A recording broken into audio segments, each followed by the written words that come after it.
Miss Wood, would you please do roll call? Mr. Brown. Here. Here. Also here. Dr. Shank is absent for medical. She's excused, yes. She broke a tooth this morning. Here. Okay. Let's stand for the Pledge of Allegiance, please. Mr. Norris, would you lead us, please, sir? I pledge Allegiance to the flag of the United States of America and to the republic for which it stands, one nation, under God, indivisible, with liberty and justice for all. And you did that one-handed. One-handed. At least you had the proper hand, sir. Okay, so we have a few things to cover before we jump in and dive into some really good deep work with our superintendent search with our esteemed guest. Dr. Walt Cooper is here. But first, B1, team updates. Ms. Wetstein, would you like to lead this, start us off? Oh, also, Dr. Summers is not with us this morning. He's also has an excused absence, so Ms. Wetstein is going to lead us. I will. I have a brief update. I want to start with the leadership hiring processes that are underway. We did recently conduct interviews for the Palmer Lake principal position, and we are recommending Mrs. Kim Briding to move forward with board approval on February 26th. Mrs. Briding is currently serving as a dean of students at the school and will assume acting principal role here very shortly. Next, we have interviews scheduled for next week for the Lewis Palmer Middle School principal position, and we are planning final interviews on February 20th and also hoping to bring forward a recommendation to you for the February 26th board meeting.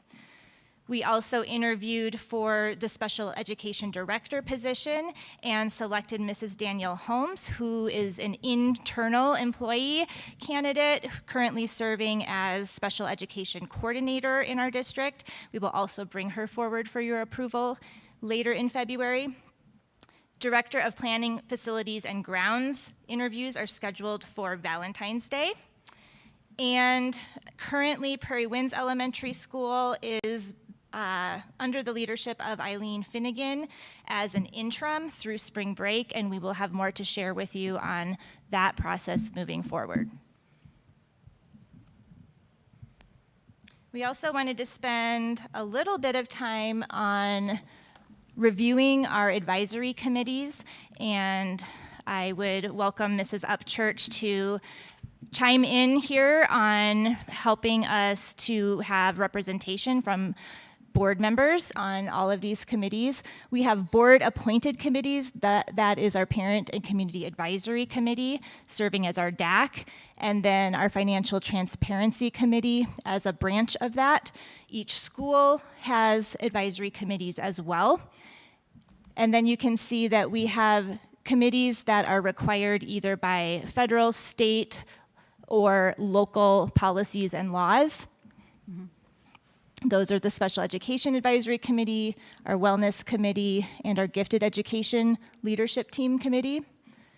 And then ad hoc committees currently is our Staff Collaboration Committee, and then community task force groups, the ones that currently are active. Will be starting back up our calendar task force.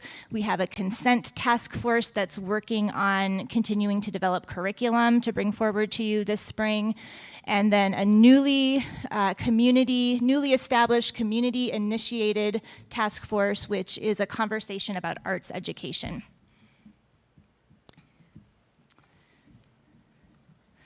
So yes. You want to chime in, Mrs. Yes. Upchurch? So what we're looking at here, these are opportunities that we as board members, as liaisons to our community and our committees, right now, we have some unfilled positions, and going into next school year, there's an opportunity I would like to see all 5 of us as board members be involved in our community and in our committees. We are in a school district where our participation and our visibility and input is not only welcomed, but craved.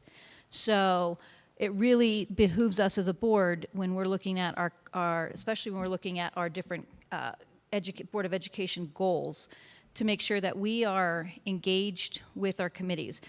So this is a time where I would like for us as a board, unfortunately Ms. Shank can't be here, but she has said that there's a couple committees she's interested in, to step up and serve, and some of them have the set times for their meetings. Going into next year, there is some flexibility to make sure that we're accommodating different folks' schedules.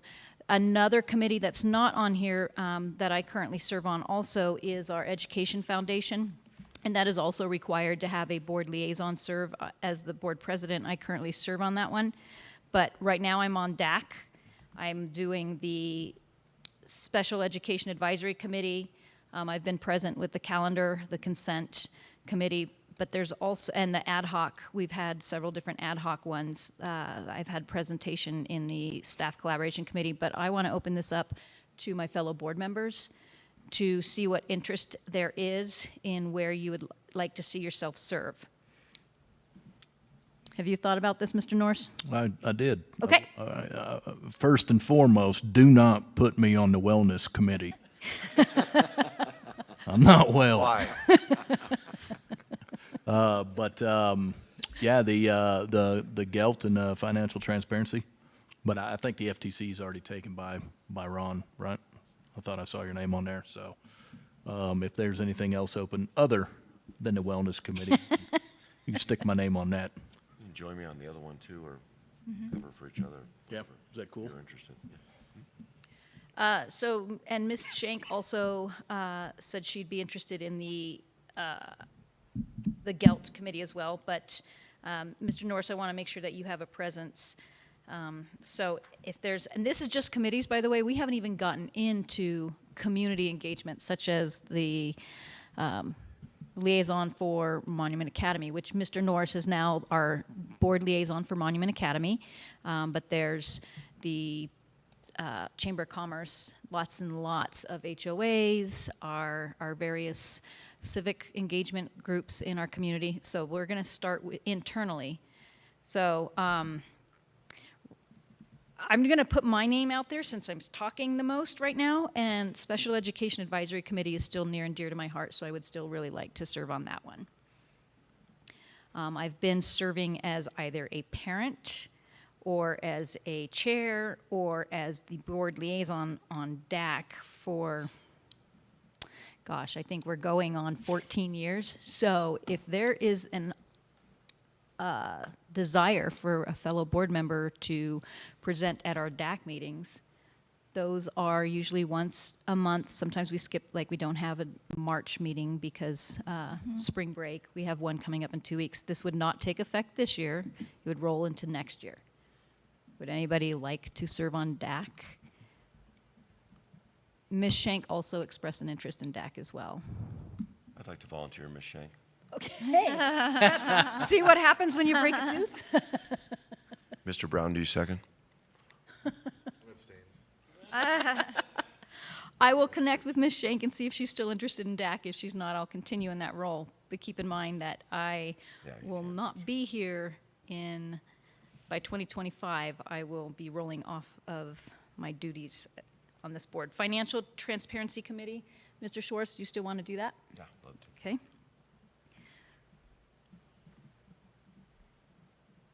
So our BAC and our SACs, I would enthusiastically encourage each of us to make appointments with our different buildings and go and attend. Mr. Brown, you've attended those as well, right? Or at Prairie Winds, for example. Have you been to any of the SEAC, or not the SEAC, the SAC or BAC meetings? My wife's on a handful of those, but I'm not personally yet. Okay. Is there anything that you would be interested in serving on? Haven't put too much thought into it. I'm already on the guiding coalition if that still continues, and I mean, I'm happy to find another place to jump in there as well. Just have to to look We there and do see. still have the Guiding Coalition, don't we? It's not on pause would be a wrong term for it, but it's still in existence, just not currently. Okay.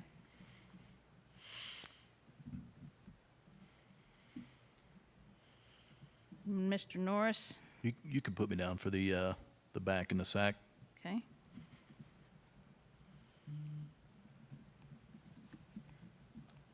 Anybody want to step into Wellness Committee? Would be a role model for that one. It's a fun team, come on, everyone. If we need somebody, I'd be willing to. Okay. Not that I'm the perfect picture of health, wellness. We'll inspire you. Okay, Mr. Brown. Bring it back, cupcakes. Thank you, sir. Ding dongs. Okay, gifted education, between you and Ms. Shank, right? Leave Dr. Shank on that one. Okay. Our staff collaboration committee, this is something that we don't have to have one board member at. This is something where each of us can we get a calendar of when the Yeah, we're staff happy collaboration- to invite the board when we schedule those meetings. Perfect. They aren't pre-scheduled typically, but we would love to have board member representation at those meetings. Okay, so if we can get out info on when those are coming about, and then we'll make sure that one of us is present. And I think it's important that we each are visible. That is also something that feedback I've received from some of the buildings is they would love to see us as board members visiting more and popping in and saying hi. And sometimes it's fun to just read a book to a kindergartner. And sometimes it's neat to just sit and have a conversation with one of the principals or in the office. So they really do appreciate that and that visibility. Calendar is one I've been working on, and I'd be happy to continue to work on that one. That one it's just a task force right now, but it's an active task force because of our discussions with things we can do for our staff. So I would be happy to continue on that one. Right now, I'll still continue on DAC, and then we'll see if we can get Ms. Shank to roll into that. Consent task force. We haven't- And that group is really just working on the development of the curriculum. It's a subgroup of the task force that is developing the curriculum that will be brought forward to the board hopefully later this spring. So that actual large task force has completed all of its work at this time. Okay. And again, if these are the task force groups and ad hoc groups are groups that if we as a board want to say, hey, I'd like to pop in and say hi, then we absolutely have that ability. Arts education is a new task force that was just developed. Mr. Schwartz, are you familiar with that one? Yeah, that's the one I think Ms. Phillips started. Yes. Ms. You need Phillips. some help on that one? Yes. Okay. Yay. All right. A lot of arm twisting. Let's leave arms out of this. Okay, single arm twisted. Mr. Norris, I have to ask, and I know that small talk. First you were on crutches, and now you're in a sling. Something we should know about? I'm pretty rough on the old chassis. So another things that we have, this is just our internal ones. Can we let's get together for during our March work session, our external groups, such as Chamber of Commerce, what else? Kiwanis is another group. Yeah, we have a list of those for you to discuss. We can have those for you for the March work session. Perfect. And a matter of fact, there is a Chamber of Commerce Business After Hours meeting coming up. Believe that it's next week. And they also do State of the Region, and more than one board member is always welcome. We are members of the Chamber of Commerce, so. And we have staff that attends as well. But there's lots, so thank you. Good, good. I was out of town. I was at the State of the United States. Okay, are we Yep. ready to hand it over to Thank Mr. you so Ridgway? much. Yes.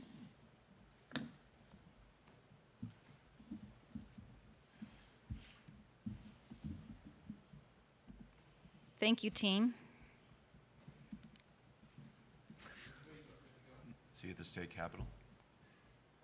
He's in. Arizona. I'm in Arizona today where it's raining in the desert.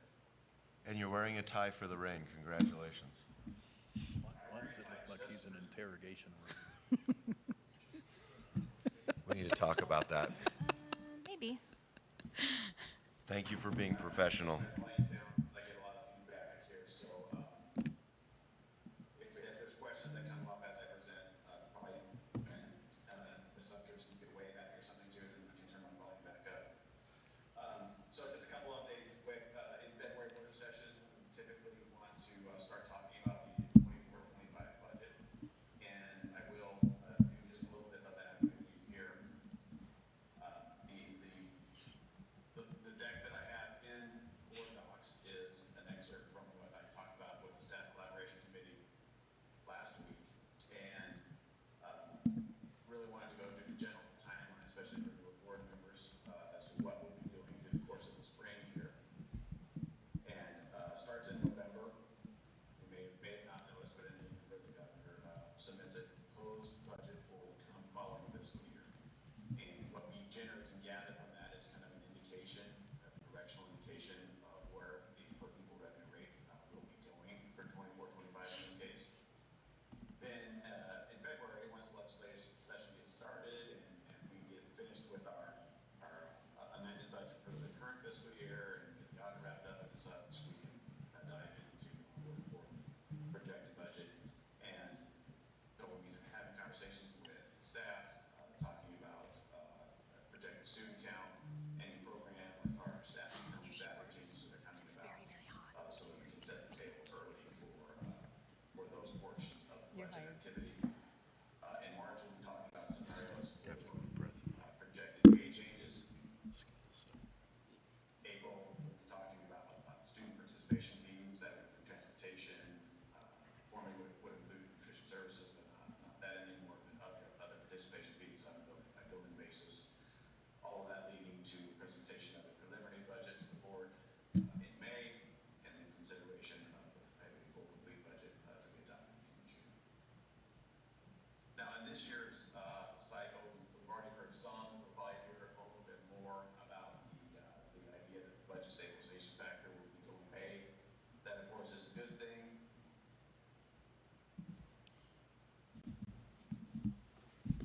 Sorry, is there a question? Nope. Okay, so the budget stabilization factor, of course, will be going away will be a good thing, but I do want to caution and not read too much into that because the budget stabilization factor for this year is only 1.5%.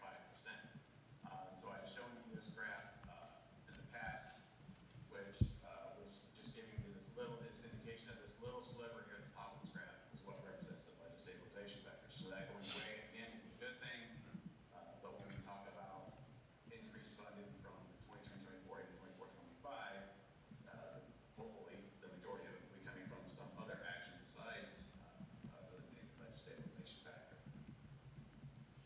When I look at the enrollment projection Quick question. for us for next year, Mr. Ridgway, we have a question. we're going to be flat enrollment.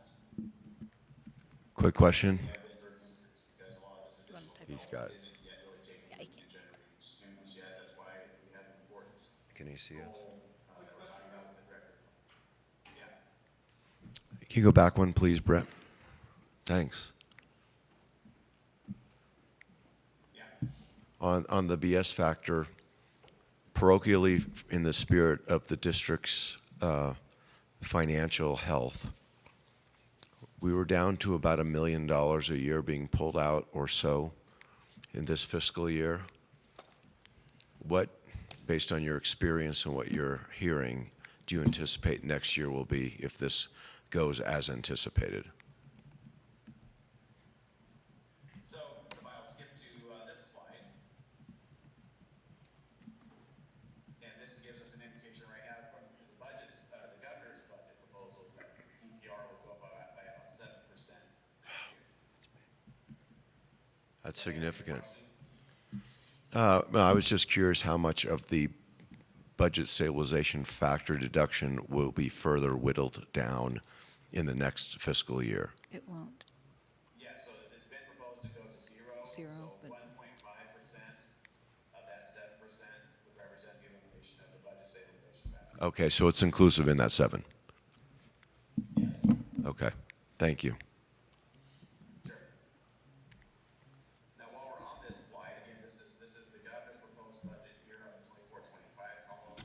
The 23-24 column is the amended budget that we just worked on in the last meeting. And variance over here on the right side. Yeah, everybody. The thing that gives me a little bit of pause about this governor's budget proposal with a 7% increase in PPR is the amount of increase that is projected to come from property taxes. We're coming into an even number year, 2024, and that's not a revaluation year of property taxes. So we don't see double-digit increases in property tax revenue in these even number years. So I'm skeptical that the 17% increase in property tax revenue will occur in 24-25.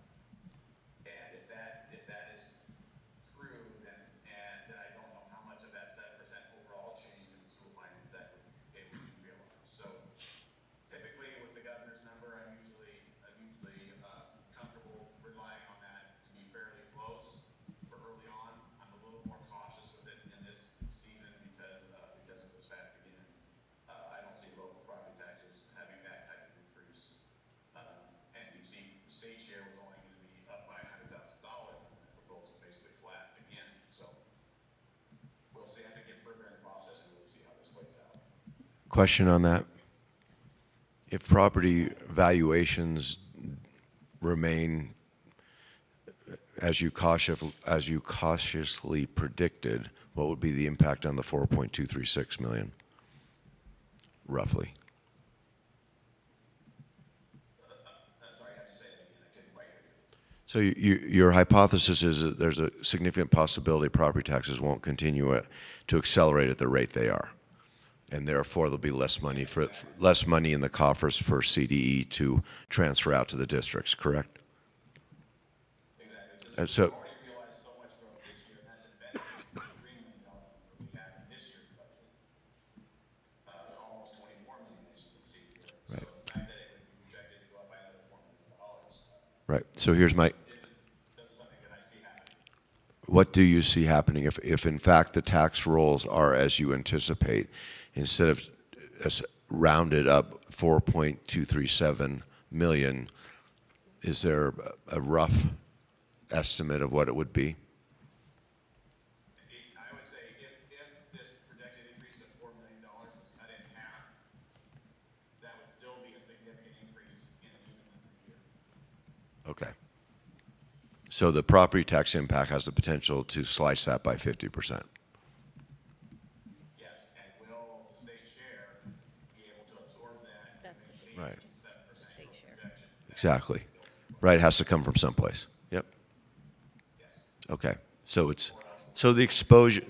I'm trying to measure the exposure. The exposure sounds like it's about 50%. Yes. Thank you.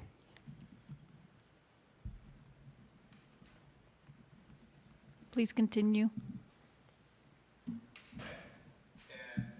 this is something I've been talking about with the FTC as well as PCAC. We'll talk more with PCAC about this, that declaration a little bit. We've been privy to this. This is just a path for budget conversations through the spring involving PCAC and the budget subcommittee, which is the FTC. And just having a more formal expectation and formal process for these conversations to occur.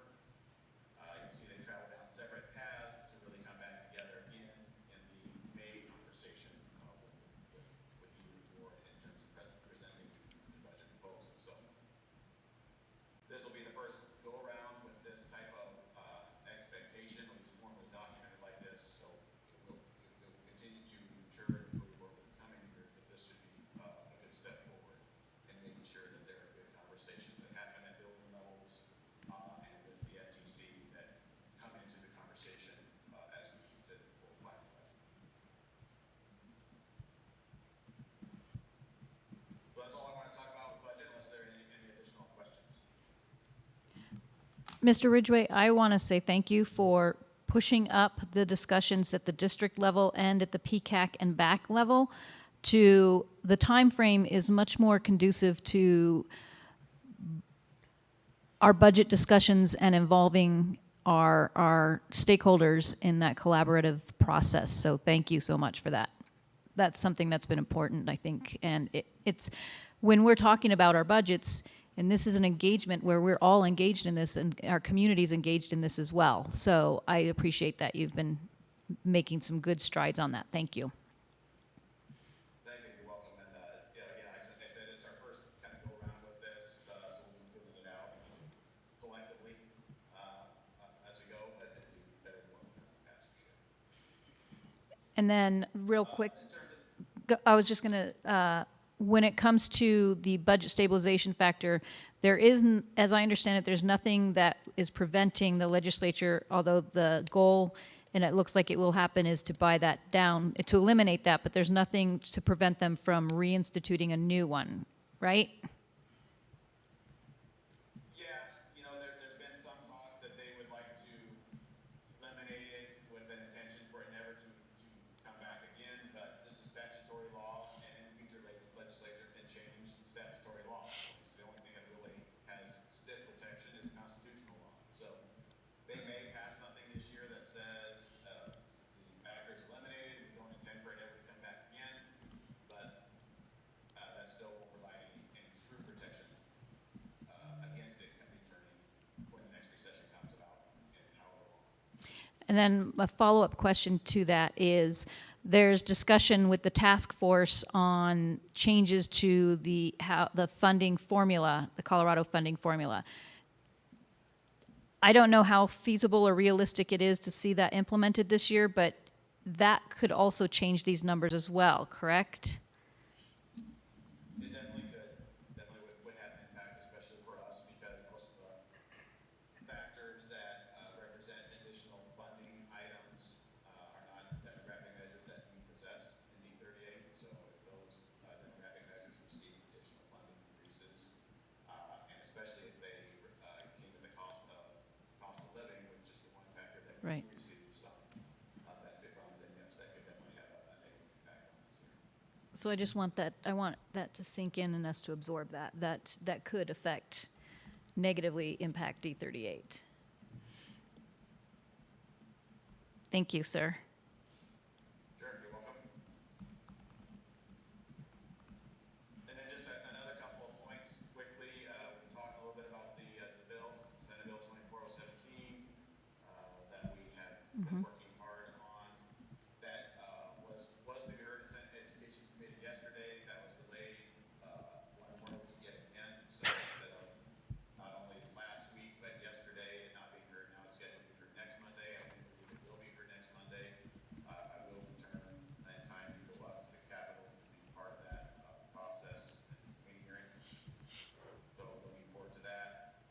And as it pertains to maybe another visit to the Capitol, like we did last year, probably would like to see that bill make it over into the House and maybe be heard in House committee, and then coordinate a field trip just like we had last year with some staff members to go around that time. And that's something we're working on, right, putting together for a D38 community trip up to the Capitol. And then Ms. Shank and I will be up there on February 18th representing D38. Or Dr. Shank, sorry. Dr. Shank and I will be up there. Quick question. When do you anticipate, providing goes through this bill, being in a position to be passed and to have this kind of an event, date-wise? I don't have any good anticipation yet beyond just the Senate committee hearing next Monday. Have to see how that goes and really how that's when it really kicks off the formal process, of course, and starting to know exactly how both sides of the House or the Senate, I guess at that point, are moving the measure, and that will start giving us an indication of what kind of pace we can expect for it for the rest of the process. Right. Okay, thanks. And in general, a lot of these things are about sponsorship and commitment through sponsorship. Having good sponsorship like we do gives us great hope that especially if we held this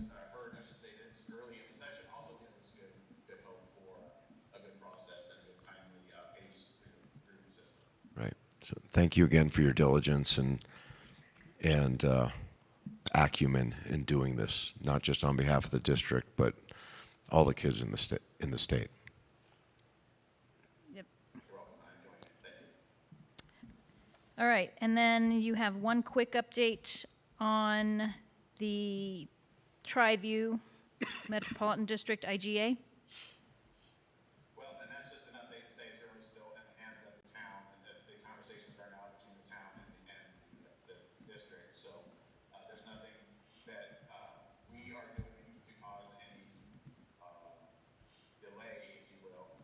We're waiting for that process to come through and be finalized before it comes back into to our conversation. So that's all. Okay. Anything else, sir? Nothing else for me. Okay. Anything else from the team?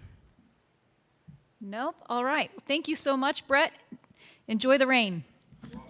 Thanks for coming. Thanks for coming in on your family time. Okay, awesome. Okay, B number 2, Board of Education Associated Timelines and Goals. We've already set up some timeline goals. Or some priorities and goals on timelines. But Mr. Schwartz, would you like to kick this off? This is something that I appreciate that you brought this to our attention, that we should look at finalizing some of our target dates, our TBDs, for example. And some of them are just ongoing. So, for example, priority 1, we actually voted for some new safety hardware on our buses. So technically, we've actually can kind of check priority 1 off, sir. Yeah, we can. So thank you. A couple things for us as a team. The citizens of our community elected us to do something. And so for us to set achievable and measurable goals and then achieve them matters. And for us each to sponsor one of these goals helps us hold ourselves accountable to doing just that.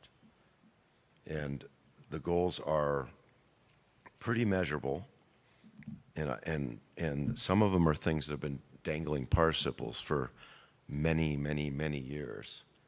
And the community has asked us to do something definitive. Example would be Grace Best, right? Example would be exactly what Mr. Ridgway is working on, which is, are all of our cash assets working for our mission? The answer is absolutely not today. But if he gets this thing through, it frees up $10 million for them to be. And on and on and on. So really the objective here is to take what has been beautifully laid out here on this one pager and to assign somewhat aggressive but achievable completion dates for each of us to sponsor one along with a senior staff member from the district and go do it.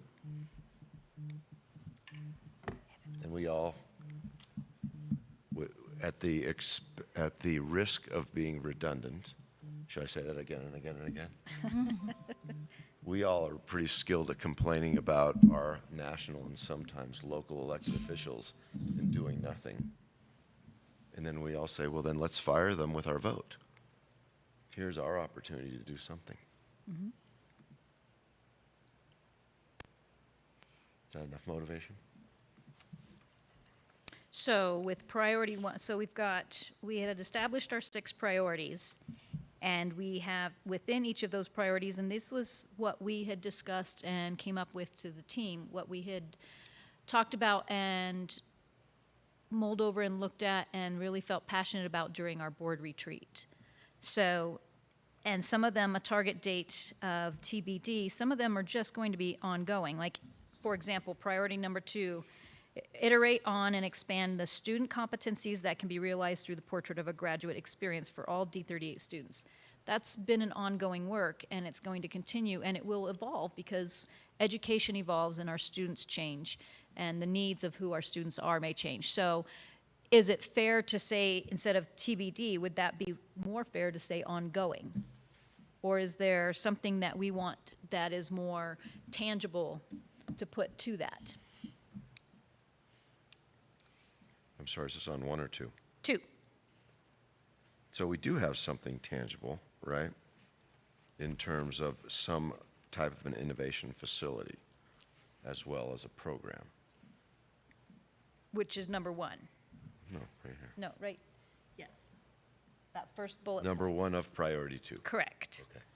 Subset B, paragraph 3. Yeah, and so that, if I may, what I might recommend, if the board is okay with this, let's assign an owner-sponsor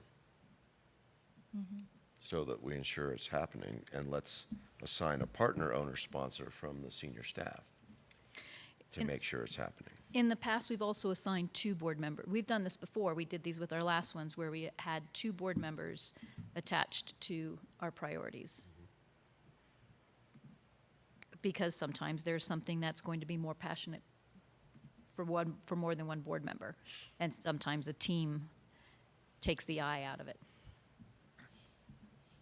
So, with that, is there anything that speaks to any of our board members, knowing that Ms. Shank isn't here to speak up? But is there anything on here that speaks to us, number 1? Number 2, Mr. Schwartz, what do we want to do about their target TBDs, or Mr. Norris or Mr. Brown?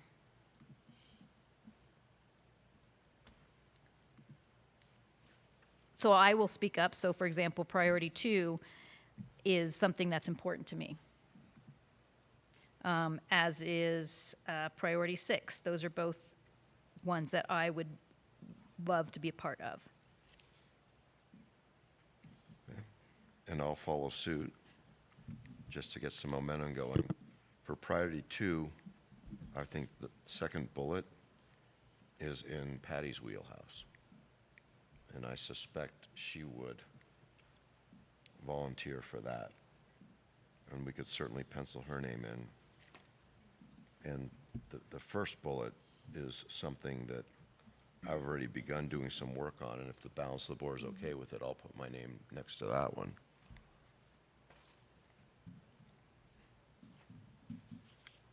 The other one that I have significant passion around and emotional baggage is Grace Best. I think we all do. I think every one of us do. Mr. Brown, you've been you were intimately involved in that, in the committee, the Grace Best Committee as well, and so was I. But that might be something that you would want to partner with Mr. Schwartz on. Gladly.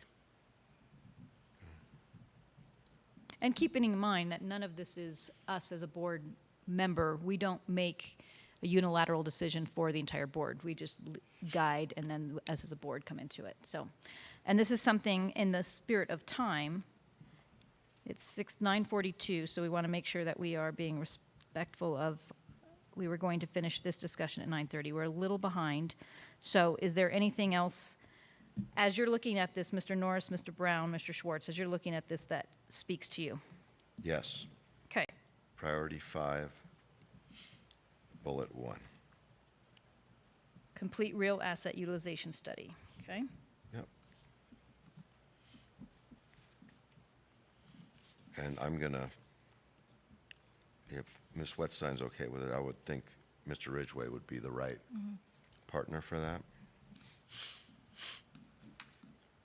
Although he may not want to work with Mr. Schwartz, and no one could blame him for that. Perfect segue. I'd like to piggyback with you in the event it's overwhelming, right? So priority 2, priority 4 and 5. Perfect.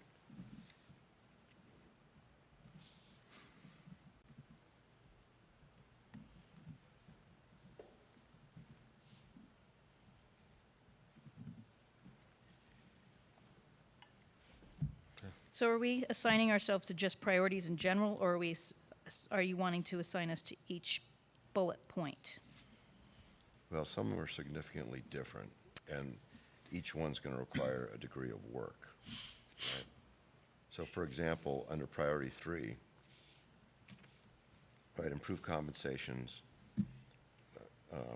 and try to create an on-par model. We need both a sponsor and a completion date. And same with retention ratios. But they both fall under priority 3. Right, right. And Alicia, would you want to be it's certainly an organic ask, but, Happy to do that. but it has to also map to something you have personal passion for. I have a lot of passion for everything relating to priority 3, so that would make perfect sense. So in the past, each of us has taken a lead on communicating about each of these priorities and leading some of the work, but really we all work together on all of the priorities. But I think we can continue to assign a lead, especially as you are thinking about as board members where you might want to take a lead, we can be a liaison to you in answering questions and providing information. Okay. When? Right. So, Ms. Wetstein, when can the team come back to us with the executive sponsors that go with? We could probably tell you right now, Yeah. if that would be helpful. That's not soon enough. Okay. For now, we would continue to have Mr. Frampton take the lead on priority 1. I would be the lead on priority 2. Alicia will take the lead on priority 3. Brett will be lead for both priority 4 and 5, and Mark for priority 6. Great. Can we make a request? Yes. Can we build a little data table that shows Yeah. us? We've already have, in fact, we just plug and Yeah. play. We also, I'll mention, have developed some specific KPIs under each priority that align with these larger initiatives. So that could be something that we share at an upcoming work session as well. Great. Yeah. My vision, if it's okay for the board, is that we build a T-minus schedule and an outline, and we hold ourselves accountable to achieve the results by the proper timeframes. If something wonky comes up and we need to move it to the right, as long as there's a good reason, great. But if not, then we execute on our commitments in a timely manner. Yeah, so for example, priority 6, there's not a, that is not, there, I don't, having a end date to that when it is ongoing and all of those other priorities all of the priorities rely on each other, but priority 6 is an ongoing process, and it will always be an ongoing process. So some of these you're not going to see a target date. Improving employee morale and retention, that can be achieved through surveys Yep. and the different And we do have dates assigned to those KPIs, the KPIs. the survey as an example. Yeah. But in some areas, we can simply change the verb that starts the bullet to make it measurable. For example, priority 6, instead of provide opportunities, establish opportunities, right? Priority 6, last bullet, instead of commit to shared board responsibilities, it's assign shared board responsibilities, which we're doing now. Let me ask you about 6. Should we put a consistent yearly end of school date on those and have a review of all the items we've accomplished that year that fall under 6? Great idea. Yeah. We see, I think we Since see it's those. revolving? Yeah, and I think we Great. see those yeah, absolutely. Well, one thing we could do in this data table is on the far right, it's what's the it, right? What are we working to achieve? And how will we know if we got it?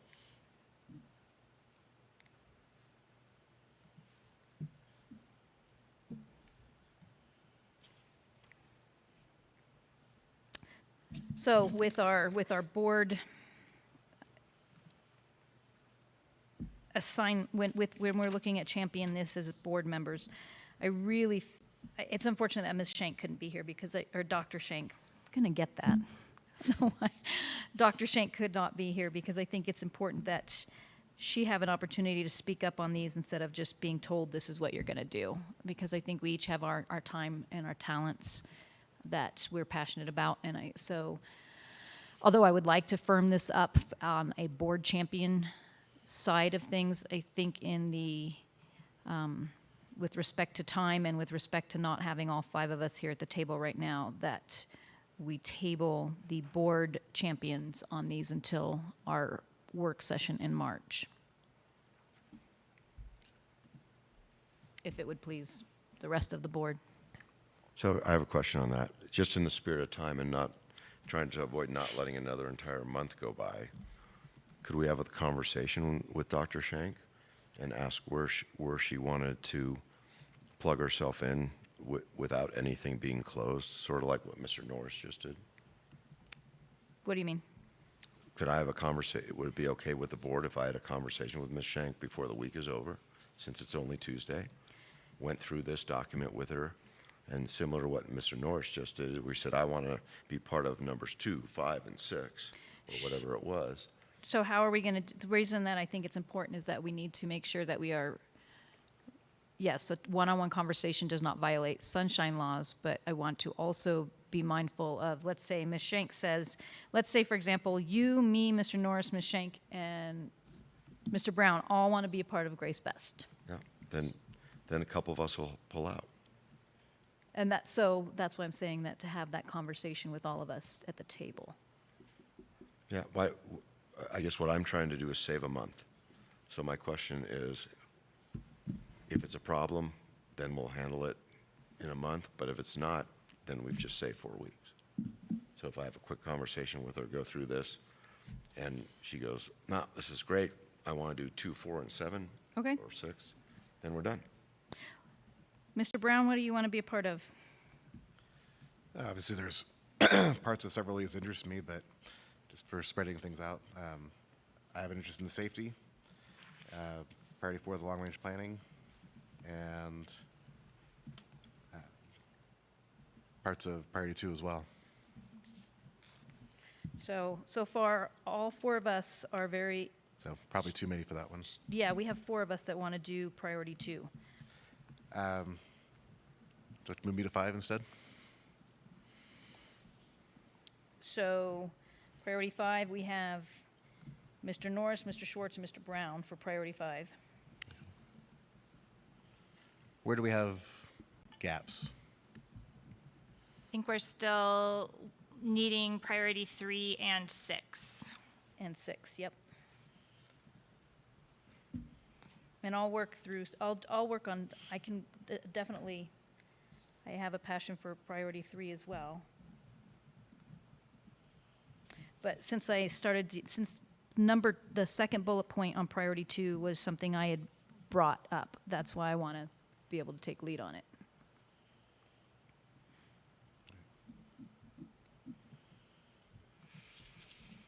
Well, that's another thing we could also, since we have different bullet points, we could have different sponsors for those too. Mm-hmm.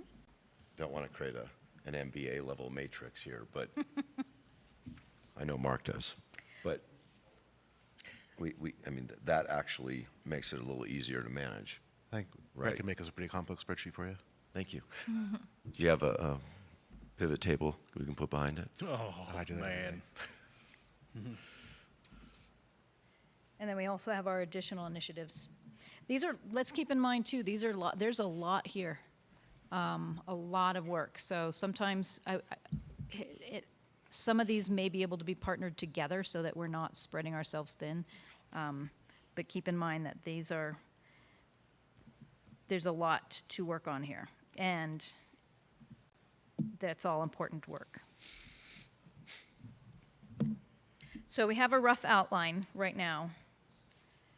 Mr. Schwartz, you or I can touch base with Ms. Shank, or Dr. Shank, and let's go ahead and push on to our next item, which is B3. So final thought, thanks to everybody on the board for being willing to make actual things happen. Right? That's why we're here. 100%. All right, B3, superintendent search, next steps with Dr. Walt Cooper of McPherson and Jacobson. And I hope everybody did their homework. Did you do your homework? Oh, yeah. Are you going to get an F on this assignment? No, at least a D+.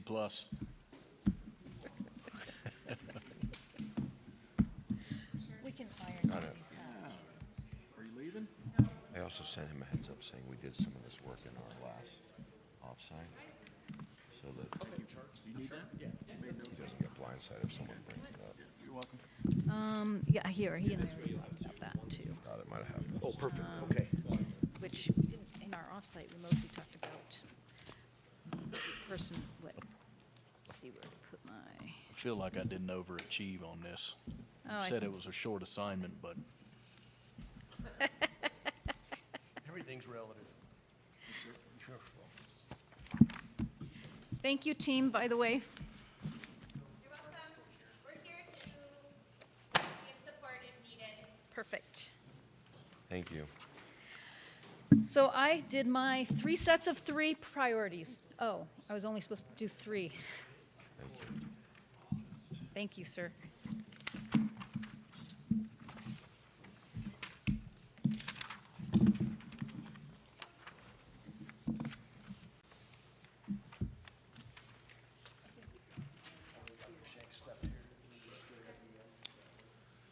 yeah, I would agree. I think everybody really needs to be part of 6, the entire board, right? So community engagement and Yeah.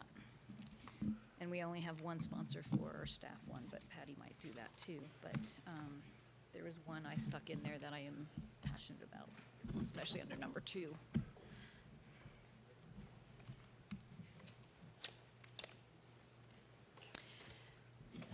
Dr. Cooper, how are you this morning? I'm great, thank you. Great. You all are the same. Beautiful morning. Thank you for your patience. I know we're a little behind schedule. No worries. That's not a problem at all. Do you want to wait for Mr. Brown before I begin?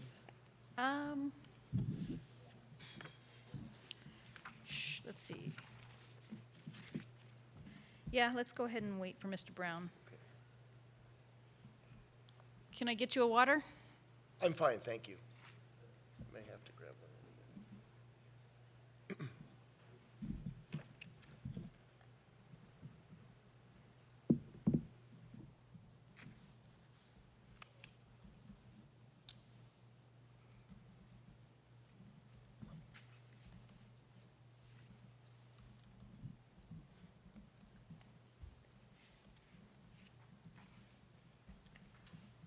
Hello, Mr. Brown. Ready to go? Yes, sir. Okay, great. Thanks. It's good to see you all again. I'm excited to be here this morning and get this, the real work kicked off to start. So I'm going to work from hard copies through that I have here that I'll give you at each appropriate point in the agenda. You have in front of you an agenda with 8 points on it that some of those we'll go through very quickly. Number 2 is the larger exercise that we're going to get to here in just a second. That's part of your homework or the result of your homework. But we'll go through each of these, and I won't burden you or confuse you with backup documents until time approaches on the agenda there. So looking at the agenda, the first thing we want to do is I wanted to quickly review the process and expectations for the search, mostly meaning timeline, or not specific dates in terms of timeline, but phases and why we're here today. And then if you have any questions before we actually launch into the activities, I'll certainly take those as well. But if you'll recall from my initial presentation, we really talk about 4 phases, five phases in a McPherson-Jacobson search. 4 of those phases lead up to your selection of your candidate. Phase 5 happens, it's part of the McPherson-Jacobson process. It's not part of the search process, if that makes sense, right? The search is 4 phases. So we're here today to complete phase 1 in that chart that went forward. And then phase 2 and phase 3 are the weeks obviously, between 1 and 4, but are the weeks where we're doing our work from beginning tomorrow or the next day with posting the vacancy through stakeholder surveys, engagement, selection of short list, all of that leading up to the next time I will come into the room with you will be phase 4, will be an executive session at phase 4, reviewing a short list of candidates with the goal of you identifying your finalists. And those will be a little more tangible probably in your mind as we get to the timeline. But so today we're really focused on phase 1, which is building the blueprint for the search going forward. So our expectation should be that we walk out of here today in about an hour-ish, I hope, and be finished with phase 1. That's the expectation. So can I field any questions before we actually get into number 2 on the agenda, which is our activity? When we're going through this process with the phases, where do you see the community engagement piece of that? So that's in phase 2, and we'll talk, so everything that's clipped in front of you right there is specific to the nominal group exercise. When we get, later on, when we get to the survey and the timeline, we'll talk about community engagement. Okay. Thank you for that. Okay, are we ready? Yes, sir. Okay, so this document that you have in front of you, or the set of documents, really is just a very quick orientation and a backward design to give you a frame of reference of what you're doing today and more importantly, why. So we're going to work through the nominal group exercise, the outline that I sent you before, through your homework. And oftentimes it helps to really understand what the purpose of an activity is, right? Where's that going to be? So this chart that you have in front of you that has the 4 arrows on it really shows what happens after we finish today. So we're going to go through this nominal group exercise. You're going to identify the most desirable characteristics of your superintendent. Now, I will caution you, you are not selecting your superintendent today. You're not interviewing your superintendent today. What you're doing today is we're working through those things that are going to really form the foundation of us being able to say this candidate fits, this candidate doesn't fit, this candidate may fit as we look through the search process. So when we leave here today, I will have 5 or 6, maybe 7 priorities that I will then craft into, that will go into the first thing that will happen is it will go into the vacancy announcement. So if you look at the second page, that's a sample of the outcome that will be first in this process. So this is the example from Albuquerque Public Schools that we just actually wrapped up yesterday, signed a contract with their superintendent. So this is what the inside of the Power School platform and the job announcement, the vacancy announcement looks like. So you can see there underneath where it says the qualifications, about 4 or 5 sections down, the qualifications, and then it lists those bullets under there. That's the result of the Albuquerque Board's nominal group activity. So it starts with believes that every child can learn and is committed to equity and anti-racism. That was their top priority. And then the others went down. So everything else, well, the note was there too. They identified bilingual as a priority, and so on. But those bullets were the result of the activity that formed then the most basic foundation of the expectations for the next superintendent. Also in phase 1, that phase 1 meeting, we established the timeline as close as we could. So underneath the qualifications, you see that land there. So again, this job vacancy, this posting announcement is crafted largely on information that we determined today. Salary range is at the bottom. We'll do that. You'll see that on the agenda. So this is the first thing that will happen. When I leave here today, I will go and craft this, and this will launch the posting. Mr. Schwartz, please. So it sounds like the first set of bullets that you were referring to, this either establishes, maintains, or improves the culture of the district. Is that a fair summary? It could be if that's the greatest priority, right? It might, for a district, it also might be something that is a very specific skill set. So let's say that a district happened to be in, and also the size of the district and the relative supports that the executive team has or provides. So for example, in many smaller districts smaller than District 38, one of the things we frequently see is a really strong budget and financial acumen or background, because that's really important for them to have in their superintendent, because they don't have that level of support on executive teams. So it really is a skill set. Maybe it's around instruction. Again, if there's not, but you're absolutely right. The larger the organization, the more critical and more focused the culture and functioning of the organization is reflected in the criteria, typically.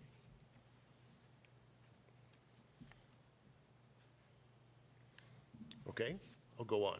So after this vacancy posting goes up, and we'll work to get this done, I'm confident we'll have this out at the end of the, so it'll be live and accepting applications by the end of the week.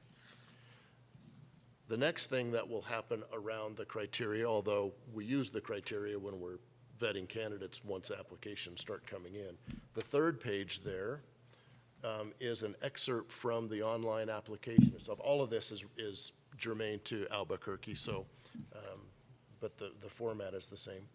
So as you see, this is page 6 of 8, right, that I just grabbed the one page out of the online application. But if you look down at the bottom where it says criteria, we then take the criteria that was established through this exercise, the criteria that was in the initial posting, we move it into this application document, and what I didn't show you are the answers that any candidate provided here, but we ask for narrative responses to all of those criteria, and the question is, describe strengths and abilities as they relate to this criteria.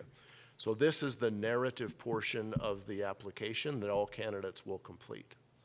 And as you might imagine, some candidates will go bullet by bullet and address that very specifically, maybe even attach some artifacts.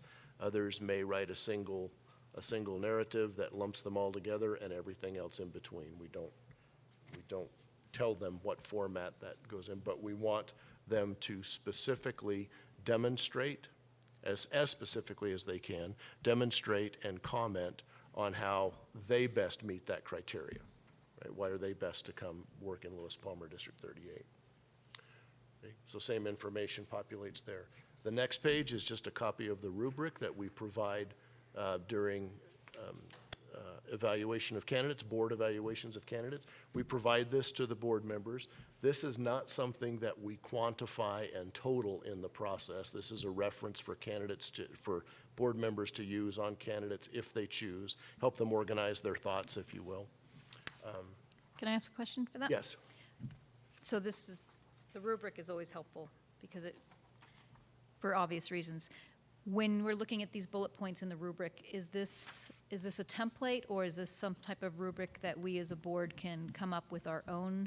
So you can certainly use whatever you want. This template, it's not actually a template. This format is populated with all of these criteria. Perfect, gotcha. Right? Understood. So each of those lines, now there are more bullets on this rubric than there are bullets in the criteria. But if you look at the criteria, the way that I synthesize what we come up with here, many of those flow into one statement, right? So maybe it's like effective communicator, relationship builder, and something. Those all go together at the front end. Break those out more specifically as they relate to specific skills on the rubric.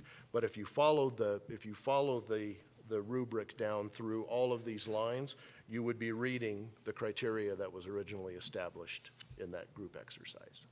But if the board chooses to use something completely different, if you already have an effective tool, if the preference is that you use a more quantifiable selection process when you get down to that point, we can certainly work with you to craft whatever best meets your needs.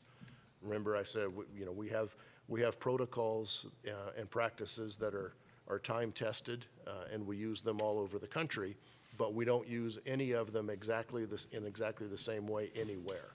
So we'll be very flexible in that regard. So it's generated from the criteria from the application? Yes. It's a good tool. Mr. Schwartz. Thank you. In the spirit of being fair, open, and transparent in this process, what does the law say we have to do? The law does not say anything that you have to do. So the law says a few things relative to today, right? So, for example, Colorado statute says in an open meeting, doesn't have to be an open public meeting, you have to identify characteristics, you have to identify a salary range, you have to identify a timeline. The things that we're doing on here are for all public CEO hiring sector by Colorado statute. In terms of the process, once we get into it, there are some very sort of simplistic things that we have to do. For example, when we get into the interview process, we want to make sure, simple logistic, I shouldn't say simple, clear logistic things, like we want to make sure we ask every candidate the same questions in the same order, provide them the same amount of time, those kinds of guardrails. But beyond that, statutory requirements for selection are non-existent. There's some sunshine laws too, as far as when we Oh, can and absolutely. cannot go into executive session. Yes. So we'll talk about that a little more on the timeline itself, because that's really germane to when I come back with you. But ultimately, what I got out of your answer for us as a team, including Dr. Shank, is we have to determine what percent of our decision should be qualitative and quantitative. And hiring is ultimately a qualitative art, not a skill. We all know that. But there are some quantitative metrics that help guide us. But we also are accountable to our customer set, which is the community and the students and the staff, to bring a quality successor into the district. So I'm curious, from a team standpoint, if you have any thoughts in that area.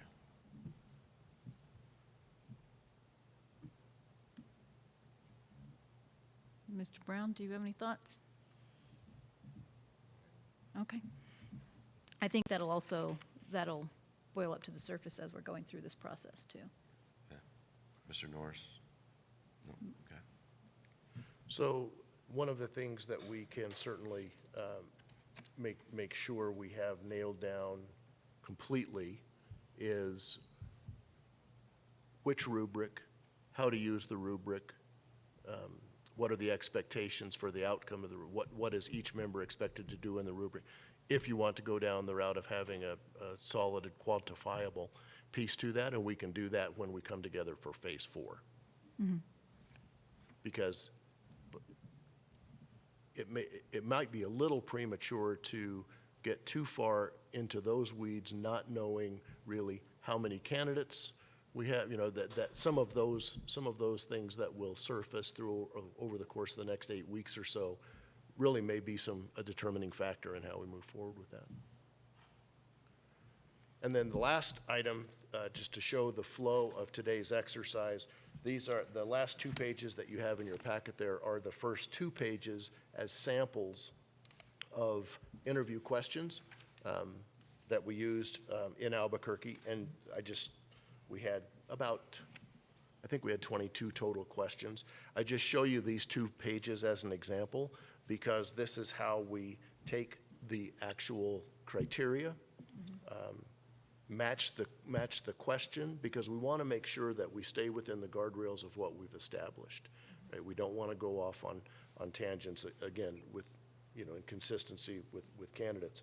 So we formulate the questions relative to the criteria, and then we group them that way so that when a candidate is responding to a specific question, hopefully, if it works correctly, it's an easy transition into where you mark and score onto the rubric, because the wording of the criteria on the rubric is identical to the wording of the criteria that categorizes the questions. Question on that. Yes, So these are questions from the Board of Education's interview process. correct, So with finalists. with finalists. And then when the community, we did three groups. We did community groups and the board groups. And I believe that they may have had other questions that they asked, but wanting to make sure that we're staying within those guardrails and not going off on tangents with that as well. I assume that that would also be part of, based on the criteria that we've set forth with our. Correct. Well, and remember, before we get to the interview, we'll talk about interview question development down here. That's number 7 on the agenda. But I will just tell you that, remember, before we get to the point of developing interview questions, in addition to your criteria that you're going to design today, we'll also have the results of stakeholder feedback. And remember, when I talked to you the first time, one of the primary reasons we engage stakeholders is so that we make sure that we have those top concerns, top priorities of stakeholders involved or in front of us when we create the interview question, so that we're very intentional about drawing that information from candidates and not simply, I mean, there may be some 30,000-foot questions that we ask candidates, but, not simply just asking, what's your philosophy of shared leadership or something like that. We want to, by the time we're talking with finalists, when I say we, I mean you and your committees or whomever else, we want to be very intentional. Yep. So, okay. Any questions about why we're doing what we're about to do? Okay, very good. So I'm going to get up and go to the charts behind me. Now, I also understand that you, at your last retreat, talked about some of this, some criteria or thoughts going forward. So if that, I will let you tell, perhaps that's part of what you're bringing forward on your homework assignments. If not, happy to take any feedback from that work that you've already done. So I will give you an example of what I mean by that. We're doing Washoe County in Reno, Nevada. I was there late last week. And just in December, the board had undertaken an extensive review of the superintendent's job description and had identified a number of, it's extensive, but they had identified a number of things that really would have been redundant to answering the question, what are the most, so we took that, overlaid it with the activity work, and that's what I took home with me to craft that job description. So, is this mic on, Mark? Yes, it's on. This one's on? It's active, Okay. yep. Because I'm going to move here. Yes, it's being recorded. Any final questions before we actually start with the work? Okay, so hopefully, for edification of folks who are listening or others in the room, the homework assignment was for you to identify 2 or 3 or 4 most desirable characteristics. What do you think are the most important tools, if you will, that the next superintendent will bring with them in their bag to be most successful leading Lewis Palmer School District 38? And what we're going to do, I'm just going to start here. We're going to go left to right. I'll start with Mr. Brown, then Mr. Schwartz, and I'm going to ask you for, I don't know if your list is in order or not. It really doesn't matter, but I'm going to ask you for the first item on your list. Then we'll go this way in fantasy draft style. Once we get to Mr. Norris, we'll give him 2, and we'll go back the other way. If someone else has already indicated something that is synonymous or very similar to yours, we don't need to put it up more than once. We're not going to total how many times communication is up here, right? We'll have a ranking here in a little bit, but if somebody steals your thunder, something off your list, just cross it off, and then give me the next one on your list. Does that make sense? Yep. Okay, so let's start with Mr. Brown. So the first thing I had on my list was a strategic innovator. And what I mean by that is there's a lot of people that are in leadership positions that still just follow what everyone else has already done versus being able to look outside the box a little bit and take some chances. So far, you're headed toward an A on your homework. That's exactly what I think we're looking for. Mr. Schwartz. Integrity.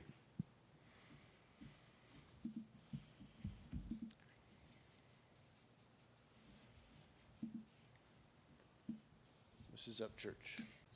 Strong advocate for students.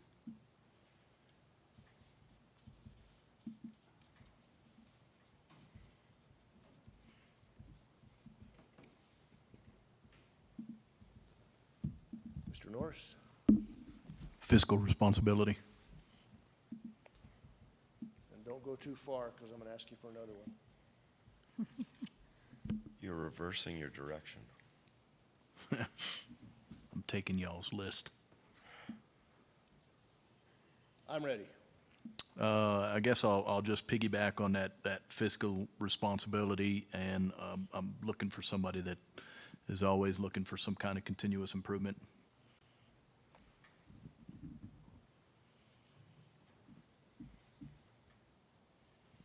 If that counts under my previous response, I have another. Attaboy. We won't cut you off yet. Okay. You'll have nothing to come back to, though. That's an extra credit. Mrs. Upchurch. Trust builder. And what I meant by that was understands and embraces our local community and our lifestyles and our culture and collaborates between all stakeholders.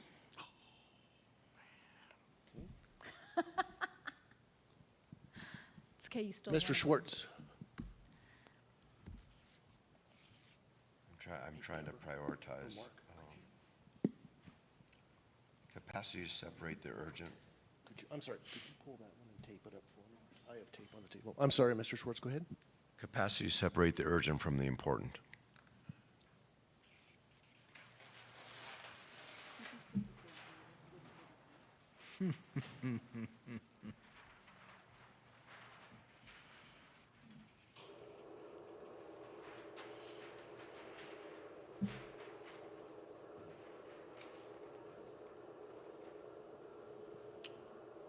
Mr. Brown. There may be a better way to word it, but I had staff development, someone who can, Staff development. yeah, somebody who can find the right people, move the right people around, and get the wrong people out. So somebody who's good with the staff development. So help me categorize that. Are we talking about effectively managing human capital? Is that what we're? That's a good way to summarize it.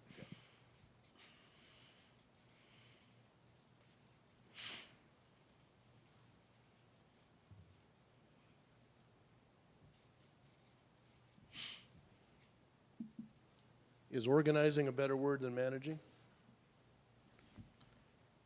Or- I think managing's fine for me. Okay.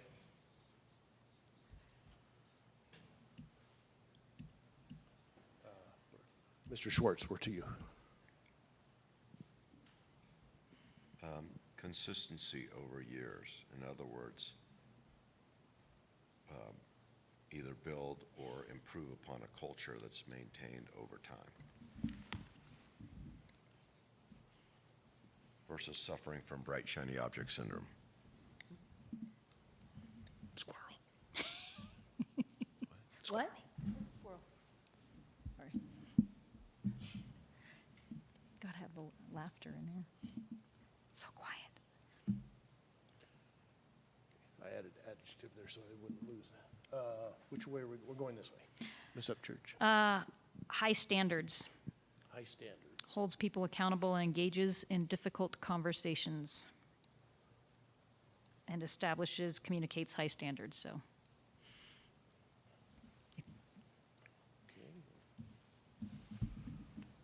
Mr. Norris, back to you. Someone that exhibits strong emotional intelligence. Wow. EQ.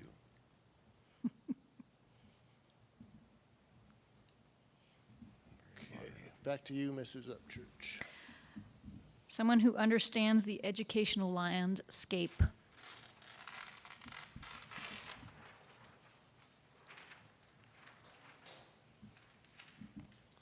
I'm going to prod you a little bit here. When you say educational landscape, are you specifically talking about how the Colorado landscape as it impacts District 38? Yes. Or more globally than that? How it affects District 38. But honestly, when you bring up globally, I'd say yes, because the current state of education across the nation affects the state and us locally as well. It was between that one or shared decision making, so I picked that one instead. And those are my 4. No cheating. Okay. One at a time. Next. Is this the guy that had the 4 corollaries? Yeah. I was looking on your paper. So we're to Mr. Mr. Schwartz. Do you have number 7?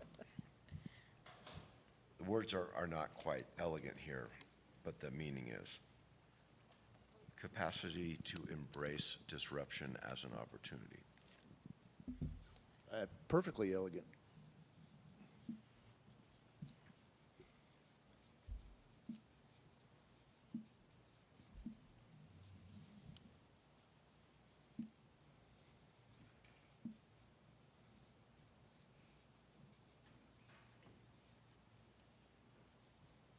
Next. You know, honestly, the next 2 that I had kind of fit in with what Ms. Upchurch already put out there, so just Okay. maybe worded a little bit differently, but under her trust builder was one of mine, somebody who can work with the community and build that trust and kind of fit in with what this community is looking for. Okay. I'm going to add community to this, just so we don't lose it there. Okay, Mr. Schwartz, back to you. Actually, can I potentially put a corollary on his? Because I think Absolutely. it's super closely related. And that is earning, not assuming credibility or trust, Oh, absolutely. right? We imply it, but some people.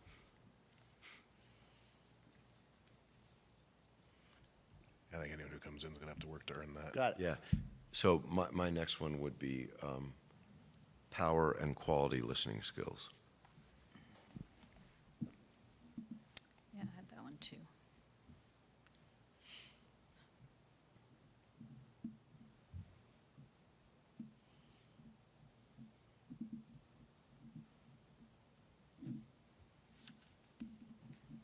Did you have another one, Ms. Upchurch, or is your So, list?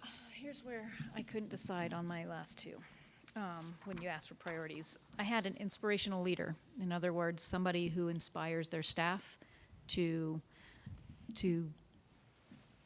set goals and go after their dreams. And I guess continuous improvement, maybe that falls under that. I'm not sure.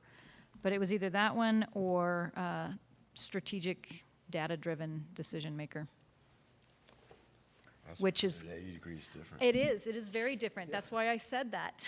Exactly. So, The inspire. who started? Mr. Brown started? So would you be okay if we paralleled data informed here? That's Or is that in conflict with what you're thinking in terms of innovation? I don't want to assume your intent. so. No, I don't see any conflict there. I think I'm a data person, so I like to use data for all my decision You can making. have both. That kind of ties in. Because remember, as We in charge. as the outcome of this will be my task will be combine these into somewhat of a flowing narrative among bullets, right? So I just don't want to lose that. So I'm going to put data informed here. And honestly, when I'm thinking of number 1 too, I'm thinking kind of where Mr. Schwartz went with the willingness to embrace disruption. I mean, it's that same type of concept, thinking Got outside it. thinking outside the box. very much. But you take something macro that's happening around you that's causing mass disruption, you use Yep. it as an opportunity. And so, Like I say, I know a lot of people who are in leadership positions who aren't very good at leading. They Yeah, just because do I it. think of Everyone else has already done it. inspirational, I They think follow of and portrait catch of a you up. I graduate want and people our who are willing to portrait take the step of ahead. an educator is a prime example. and so some of these, I don't want to get too far off track here, but some of these single word descriptors, right, go really well into the statement just as an adjective, right? an inspirational leader who can demonstrate. So it's good to have those kinds of descriptors in here as well.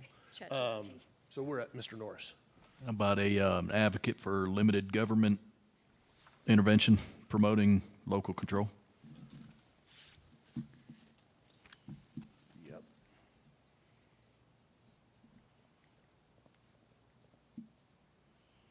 That's advocate. Yeah, and to me, that kind of works hand in hand with that number 6 and the one that I had listed similar as well. It's what the local community It's wants important to see. this community, right? Yes, so, exactly. But that, it might be a subset. Right, this goes far But- beyond but just. Right. It's local sharing control. the community's values. Yes. Right? Or actually, maybe not sharing, executing on the community's values. upholding, You don't have yes, to personally yes. share them, Correct. but you have to comfortably execute them. Right. So, Ms. Upchurch, did we get your list? Yeah, you got my list. Mr. Schwartz? Tireless work ethic. I think we're okay, Mark. We currently have an Energizer bunny. Thank you. You're not old enough to remember that commercial. I certainly am. That'll be 2. Did we get your list, Mr. Brown? Yeah, the last thing I had on my list kind of fits with that strong EQ. It's that ability to handle these situations with our community tactfully, because we have polarizing extremes Some on of those cover both safety. ends, Haven't and covered safety. stay strong in the middle of that and still keep our direction, not being easily swayed by extremists. Okay, got it. Fall under safety there? Safety would fall under that? Mr. Schwartz, did we very get your vocal list? Do you have another? Let's see if I have anything else significant. I did have one more, actually. Yeah, I'm not sure, again, the words are elegantly put together, but it's having both an academic and a business acumen. Yeah. And maybe that's a subset of some.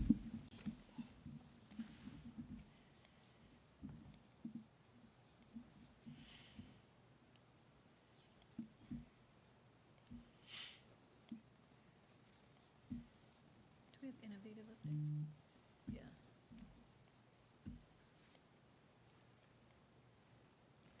Maybe one other thought, when we got together at our retreat, one of the things we talked about for a good degree of time was, in general, do we want a disruptor, an innovator, right? Where are we today? And do we need things to be flipped upside down, or do we want to continue and improve, et cetera, and we kind of fell on the latter, if I remember correctly, right? Yep. Is there a way for us to articulate that Yes. So let's, in this vein? let's make sure we get the list complete, and Yep. then let's come back and have that more general conversation before we do the tally, if you will. But the answer to your question is yes. So, Well, I had one more, but I don't know if it goes into characteristic, but presence in the classroom. But I don't know how to, I didn't know how to put that into words. Yeah, basically collaborating with our staff and our parents and our students. so I'm going to capture it as schools. Okay. As opposed to classroom, if that's acceptable. But yeah, it absolutely does belong here, even if it does so, this becomes, right, when we think about collapses, right, we talk about visibility, we talk about collaboration, we talk about building trust, all of those things flow together. So just because we get them up here with a number beside them doesn't mean that they're going to stand out as a bullet, but we need to make sure that we capture this as priorities when we think about interview questions. Remember, that's on down the road here. So, Mr. Norris, did you have another, or did we get your list? Did we cover accountability for actions? Maybe that falls under Trust integrity? builder, accountability goes under, Accountable for their actions? Yeah. yeah, that's, where did I put that? Had that. Just thought we talked about it. accountability We is, did, where'd I put it? It was, Yeah, I didn't see it up there. I know we talked about it, though. yeah, What's up there now? while you're doing it, Walt, could we add a footnote to number 6? Yes, 6. Community, second one. community and staff. it was, When we talked about presence in schools, made me think of that, right? yeah, I did, I said holds people accountable and engages in difficult conversations. That was my second one. I have a softer way to say it, but same thing. Where did we put that, Ms. Upchurch? I'm trying to, it was my second one, but I don't know where it was. Basically, we said, it was high standards is what we said with it. High standards. Okay, got it. And holding people accountable We're and gonna difficult leave it over there, conversations.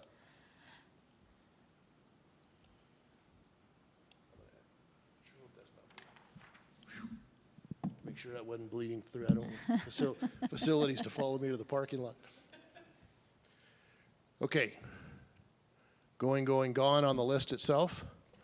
Okay, if I may, Mr. Schwartz, would you please elaborate a little more on your thoughts about what emanated from your retreat, or it, Well, what I think we did, and please chime in here if I'm missing an important piece of detail, was we made an informal assessment of where we are as a district. And if we like where we are as a district, and if the community and the students and the staff like where we are and the track we're on, and in general, the consensus was yes, right, on a macro, not a micro basis. And so therefore, we came up with, we don't want to bring somebody in that's going to flip everything upside down because that's what they think they're supposed to do. We want to bring someone in that can embrace what's working and innovate further and maintain the good parts of the culture as defined by the stakeholders and the customers, and maybe establish something incremental that enables us to take the district to the next level, because ultimately, if the engine's working properly, this is the place where both the students and the staff want to be.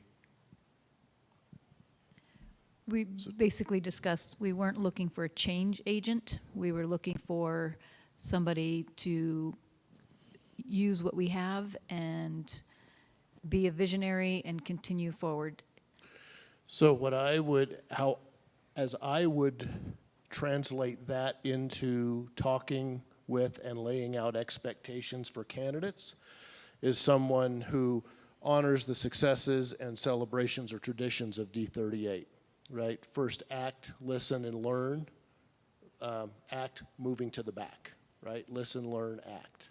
So, But we also talked It's- about when it comes to traditions, we did discuss that we're not afraid of innovation and vision.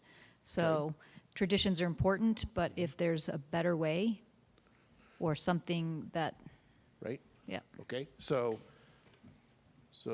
this is where we start to transition to this, not the other way around. We don't first start thinking about innovating and changing, Right. and then look back and say, oh, well, did I honor it? Did I step on anybody's toes in here? We want folks to be here first, not afraid to go here. Am I capturing that correctly? Yeah, I think so. Effectively? And I was just going to speak to that a little bit. That's one of the reasons I used innovator rather than necessarily going to disruptor, because I see that as somebody completely different than what we're looking for. Someone who's going to pick up the progress that Mr. Summers already started, or Dr. Summers started, and keep that going. So that's a very good point. And so what I would offer is, we're talking here about the description of a candidate. We're talking about here a status of events, right? So you cannot be a disruptor. A candidate could be an innovator and not a disruptor. Does not mean that they're not going to encounter disruption, right? And how do they view that as an opportunity? So There's always macro disruption. exactly, and that's how we'll try to wordsmith all of this together. But I appreciate the conversation and the clarification, because that helps me understand, so that I don't flip this first, followed by this. I get it. And that ties into the community trust as well. I mean, Absolutely it does. Okay. Here is the next thing we're going to do.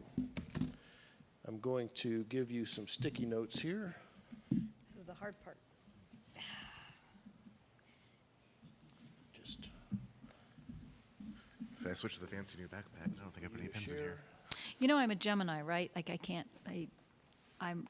That's why I picked 3 sets of 3. Is that a kind of car or what? It's a Genesis. Oh, gotcha. But her Genesis is Gemini, That's right, absolutely. Okay, and that's genetic. so It's definitely in my head. the first thing that I want you to do now, as you notice, everything up here has a number in front of it. Yeah. And we go, it doesn't really matter what order they're in, just so that you have a reference number. I want you to take 5 sticky notes and write down on separate notes. I have plenty of stickies here. So you should have 5 stickies in front of you, That's please. Tear them in half. 1 number per sticky note. Write down the 5 of these that speak to you most directly. You don't need yet to do anything about ordering them, just the 5 in general. Write down the 5 that speak to you most directly. Can you see these okay, Tom? Yes. Okay.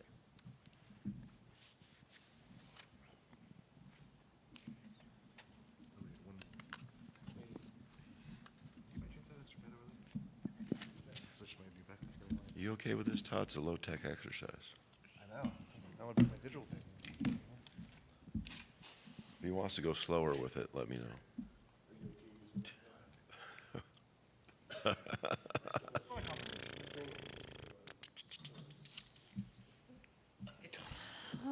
Right? Come on. It's not supposed to be easy. You just want the numbers, right? We don't have to Yeah, write just out write down the numbers. You weren't paying attention to the directions. Just the number. Okay, I'm enjoying this. And as you're doing this, as you're laboring over, I can't pick 5, please know none of this actually gets lost, right? But we're working toward the highest level of multiple levels here. So just because it doesn't, when we finish this activity, if it doesn't land in the top 5 does not mean that it goes away or that it still isn't incorporated in our work as we move forward.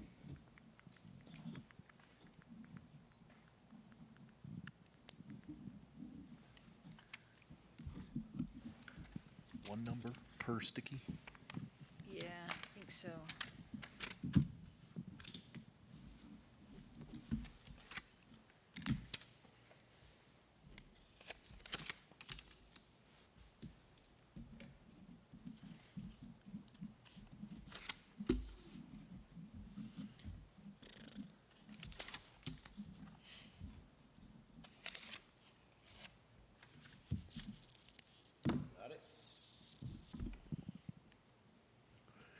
Okay, that was the easy part. Well, now what I want you to do is rank them, 1 through 5, 1 being the highest. And I want you in the bottom right-hand corner, I'm sorry, Ron, the bottom right-hand corner of each note, write that number. So I know which one is the rank and which one. So, for example, if you wrote down number 2 as one of your choices, and that's number 1 in terms of your ranking, write the number 1 in the bottom right-hand corner of your note. Just so that I can keep them straight.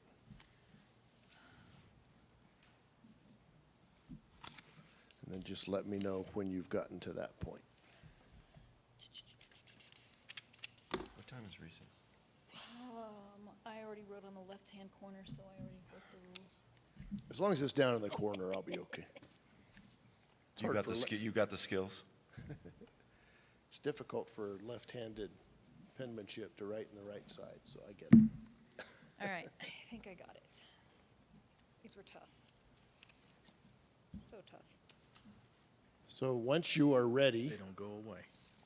They don't go away. We that's don't true. forget them. that's right. You're okay to get up and move around up here, right? Sure. Yeah, okay. Oh, yeah. Well, I didn't want you to hurt yourself between there. I'm checking, so. Okay, when you're ready, whenever you're ready, bring your notes with you and just place them right on top or off to the side on the number there. So we'll have both a visual and a numerical reference to each one. So just place it in proximity to the number so that it's clear which one you're referring to.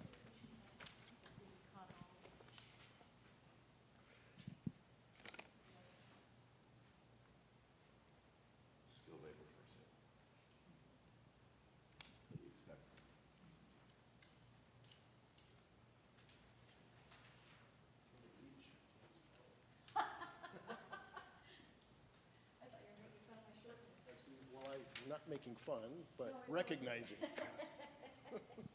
of left-handed, this isn't the most chronological thing I've ever seen in my life. That was your communications guy. Are you dyslexic? Numbers aren't his thing. I was dyslexic. You were? Well, you overcome it.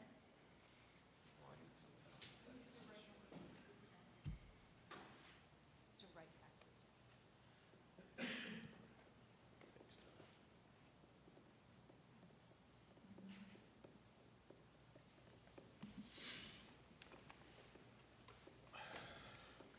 I'll make you wait.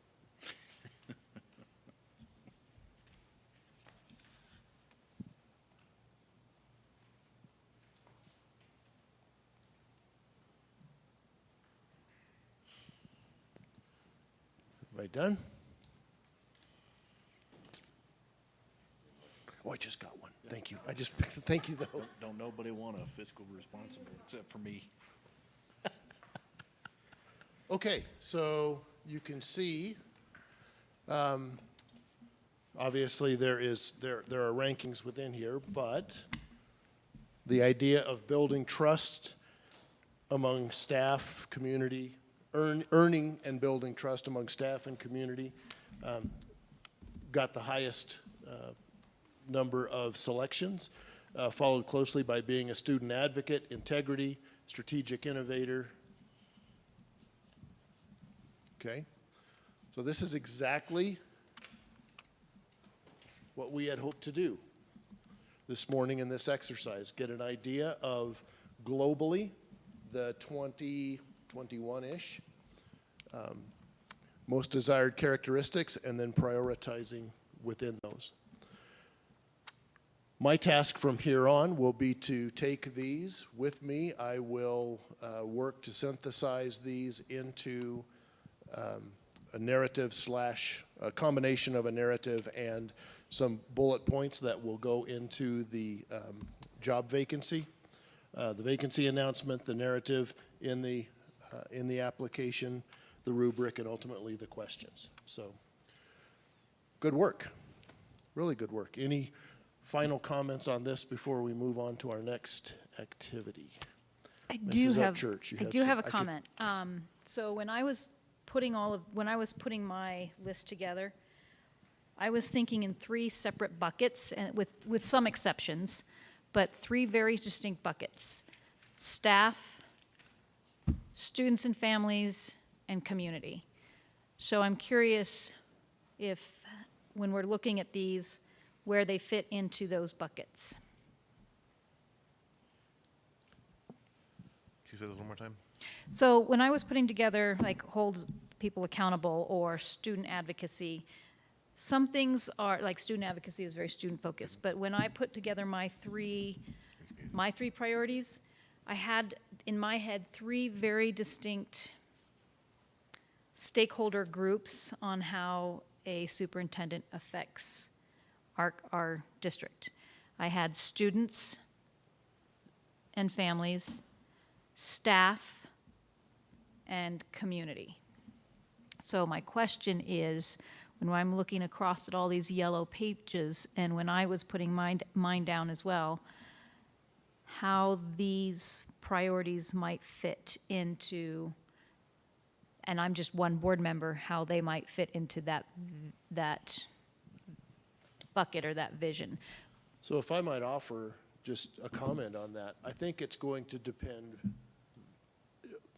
I don't think you can just trifurcate all of these to one of those buckets. For example, being present in school, I would say, falls into each of those categories and probably at the height of each of those categories, right? That would have a significant, the result of this behavior we would hope would have a significant impact on staff, it would have a significant impact on students, and resulting significant impact on parents.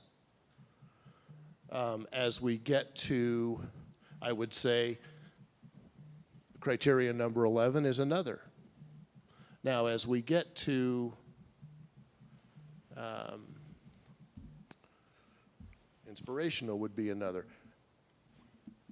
Fiscal responsibility, perhaps students don't really care or no. It impacts them, right? But if you're talking about who sees it most or how it's demonstrated, maybe some other of those, one of those three buckets rises a little more full than the others. But with the really high quality work that you've put up here, I think that I would guess if we went one by one, we would find very, very few that didn't have a potentially tangible impact, demonstrative impact to each of the three categories that you talked about.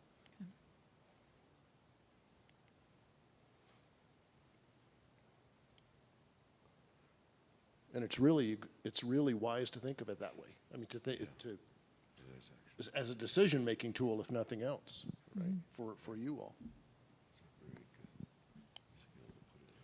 Okay. I didn't mean to cut that off. No, actually, you explained it very well. Okay. And yeah, because I was thinking of service to, when I think of a superintendent, and also through the lens of a board member, that service to why are we here and what are we doing? And making sure that we're taking care of our students. It's about the kids first, but that also means that we need to be taking care of our staff.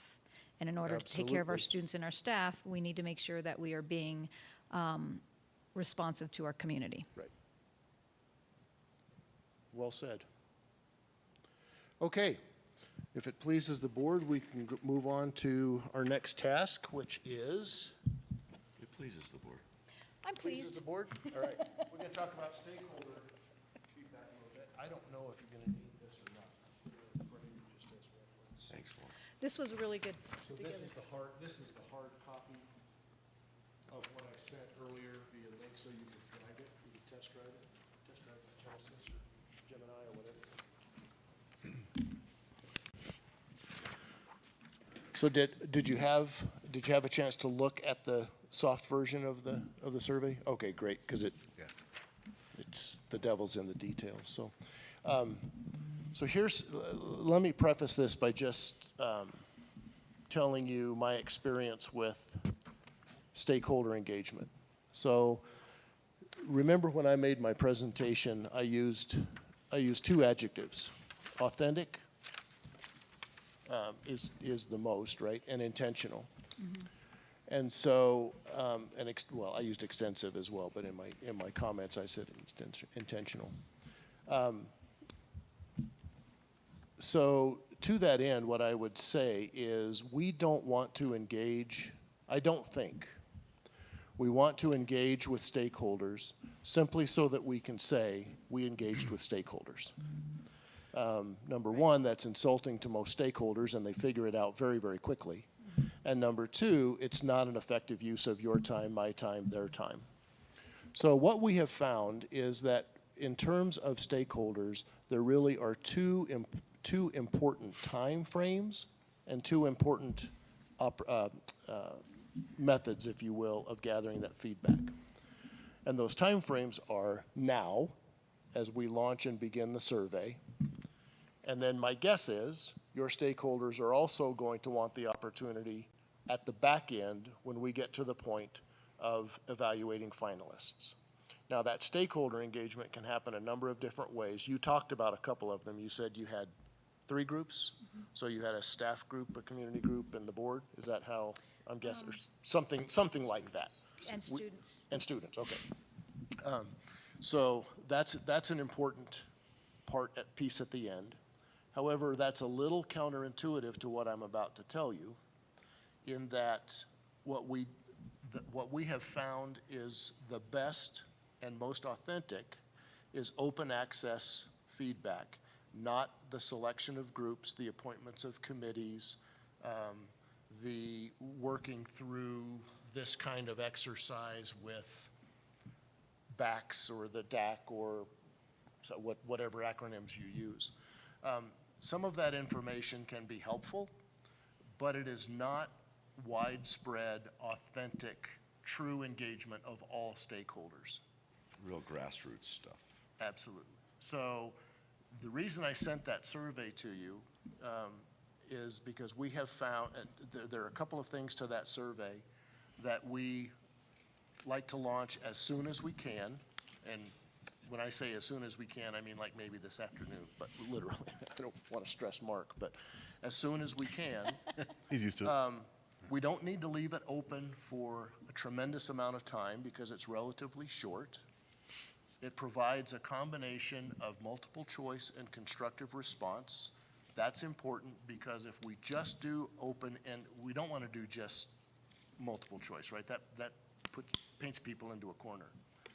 But we found that if we just provide constructive response or narrative responses, it's very, very difficult sometimes to get people, there's no catalyst for their thought process.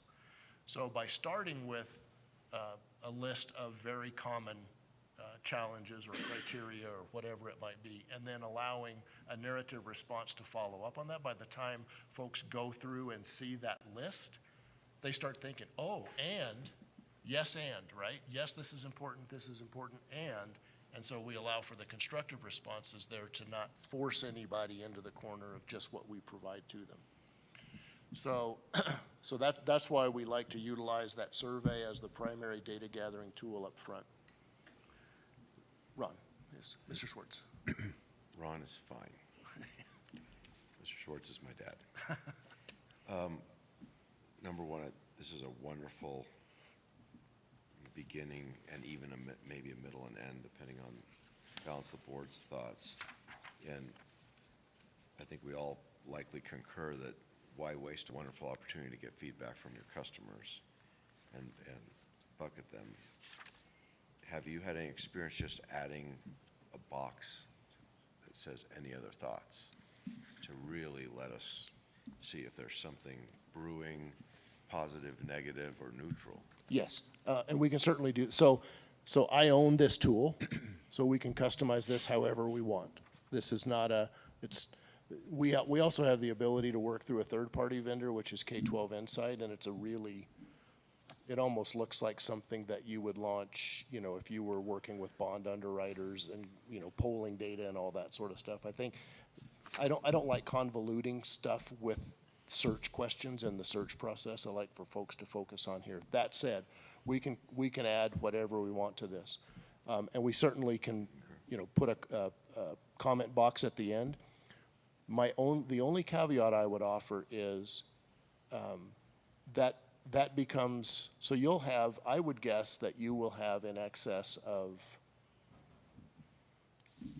3,000 responses to this survey. I think 2,500 to 3,000 based on the size of the district is my guess. And are you thinking 30,000, 20, 30,000 units sent out? Yes, yeah, probably so. I think 10%. 10%, yeah. I could be surprised. Mark might have some better data around that. But my point, regardless of it, we will get large-scale participation, let me say that. And so the only thing I would offer is be careful what you ask, because if you ask it, people will expect you to respond. And it has to be at least somewhat manageable on the back end to disaggregate that data and synthesize it. Now, what I will also tell you is I will give you all of the verbatims behind any constructive response. So what I will put in my report to you is a synthesis of those, common themes. That's what I look for, right? I use 2 different analysis tools to do that. The longer the narrative, the more difficult it is to try to discern those themes. So what I would say is if you want that information, we can certainly ask for that. I would certainly present that to you in the verbatims that you would see. It will just be a lot of information for you to go through at the end of the day. To that same point, I had some comments around the additional criteria, the additional text boxes that are available. I understand wanting to open up to things that are outside of just the areas, but you say what are the 5 characteristics you want, and then give them a chance to add in 3 more. What if they just turn around and end up rewriting one of the other ones that they want to check, number 6 or something like that? And are we going to end up with 10,000 fill-in responses that we have to aggregate in there as well? Or are you going to try to match them to something close? Or Yes, so that does happen, that folks say, you know, what are their criteria, and say, oh, strong communicator. Well, you just marked that one up there. That's fine, because we'll collapse those. Those will all collapse thematically. It doesn't matter if somebody puts communication in each of the 3 boxes, it doesn't count for like 4 votes for communication, if you will, right? Because we're not tallying these quantifiably except by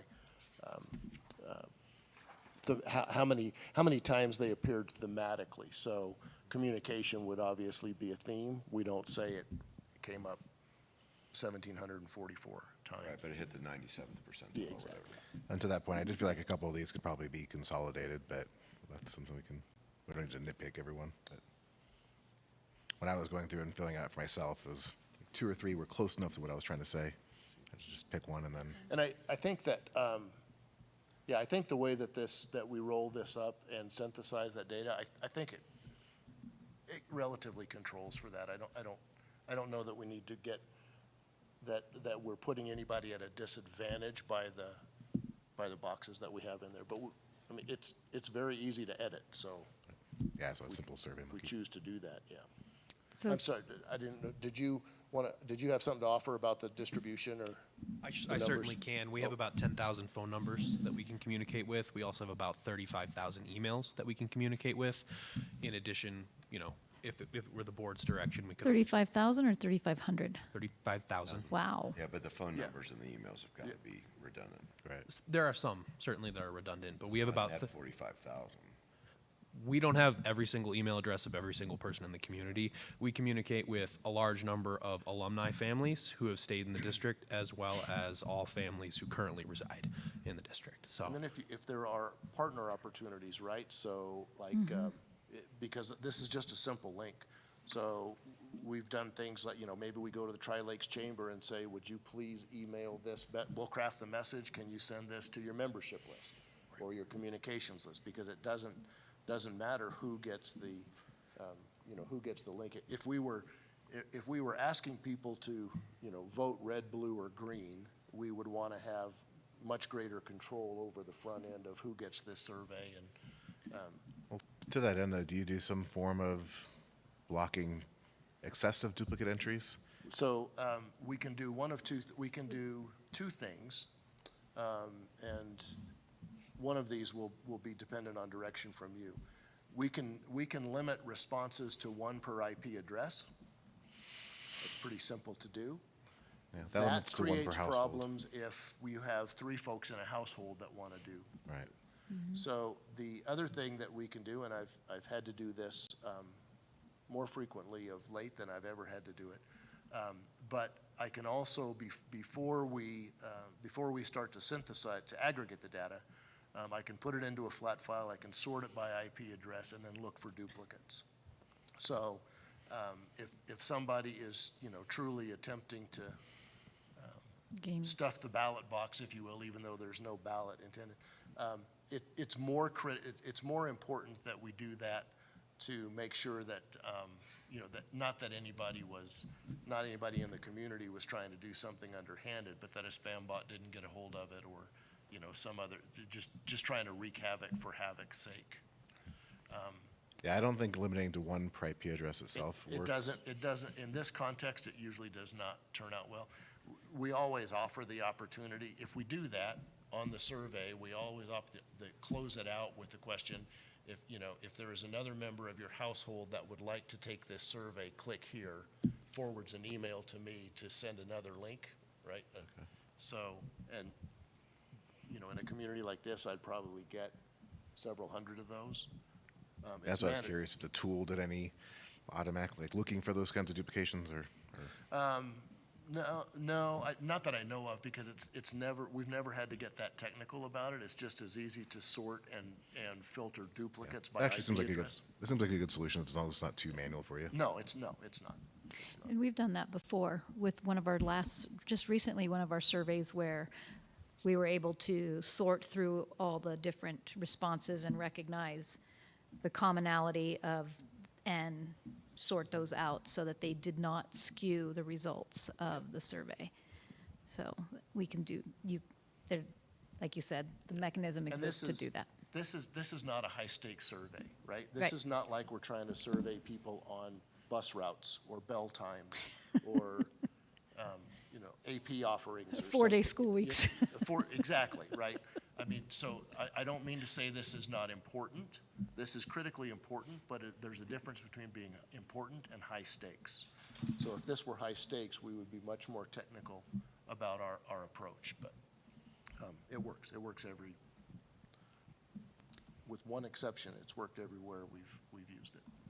And that wasn't because too many people took it, it's because nobody wanted to take it, so.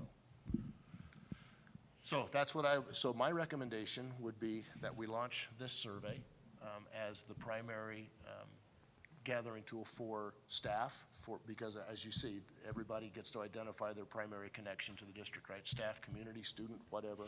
It's open access. As long as they can get to the link, they can take it. They don't have to be invited to a community or apply to be on a committee or leave their home to go to a meeting or anything else. In addition to that, I would recommend that we do one-on-one conversations with each executive team member. That can be just by phone, or I'm happy to come sit with them if they want, but typically they have plenty to do and don't want to come to one more meeting. But we would do one-on-ones with cabinet level leadership. Ron? Can I make a potential recommendation? Sure. Potential in quotes. I have a question for you in a minute. That McPherson Jacobson pick one staff member in each of the buildings, and maybe one from transportation and janitorial, just to make sure that there's some consistency in those one-on-one conversations, even though they may not. I know you're going after some direct reports, right? Right. But sometimes the flow down to the indirect reports is pretty interesting feedback. It's a little bit extra work, but On their, well, But the work actually, the lion's share of that work falls on whoever that representative is from the building or am I understanding you correctly? So for example, yeah, identifying a teacher exactly right. at LP Middle School Yep. and saying, Yep. engage with your, yeah, we could certainly do that. Yep. Sort of like the. It's exactly the model we used in what's District the name 20. of the committee that worked so hard on compensation and all that stuff. The Staff Collaboration Committee. But I would think, back to your point, when having conversations with our different staff members, but I think personally that Staff Collaboration Committee would be a perfect opportunity Yeah, to I have do that too. conversation. Or go engaging in, I understand what you were saying about how we engage with stakeholders, but engaging with our PCAC. I also think that there's some, Tell me what that acronym is. that's the Parent Community Advisory Committee. It's DAC, basically. But I think there's an opportunity, and this is something I had on here, was us as board members making appointments with our staff. We can do footwork as well. And we can attend staff meetings. And so I had just spoke with Ms. Wetstein about us as board members making appointments to get into our buildings and attend and just take 5-10 minutes with our staff meetings in each of our buildings. So I will tell you, using Albuquerque as an example once again, so they did, the stakeholder report for Albuquerque was in excess of 40-some pages. And the reason was they already had a model through which board members liaise to various organizations. For example, there was a Kirtland Air Force Base support group. There was an Asian Community Center group. There was, I can go on and on and on. And each of these groups in the community already had 2 board members, 2 or 3, they're 7-member board, 2 or 3 board members assigned as their liaison, and they would meet with them, I think, quarterly. Most of them were quarterly, some of them, Air Force Base was monthly, but, and they chose to do that just as you said, I did not attend any of those meetings. I provided the 3 questions that should be asked, right? And those are simple. What are your most desired characteristics? What are the greatest challenges on the horizon? And then what are you most proud of, right? What are the celebrations here? And they provided those to me to incorporate into the stakeholder feedback. The board members saw that as an opportunity to further their outreach, their connection. And honestly, they didn't want me there, right? They said this, that we don't want an outsider to, we don't need somebody between us and our constituents to get this feedback. We want you to have that because it's important in this work. But we want to gather that feedback because it's important to us far beyond probably what just the search process will entail. So we want to make sure that we're flexible and that we're nimble to do this however best suits your needs. I will say that it is, other than just getting a sense of what's in the room by talking with this groups, it's very difficult to craft actionable feedback from in-person group think, if you will, group conversation. Shy of having them fill out a card, right, an exit ticket or something that says, what are the strengths? And if we're going to do that, direct them to the survey because it's already there, right? Because really all you're doing is taking individual feedback while folks are in a group. Now, maybe the conversation in that group is productive and helps feed the thought process for folks to fill out that card, if you will. But if you have an open access narrative response survey, a lot of that work truly is redundant unless you want to do it for another reason. And to Mr. Schwartz, may the Schwartz be with you. Try Ron. To Ron's point, knowing and understanding each of our buildings and our building communities, and I think that is footwork we as a board can also facilitate, because understanding what their expectations are. And I mean, we're already getting feedback and requests from each of our buildings, from multiple staff members and multiple parents saying, hey, I want to be a part of this.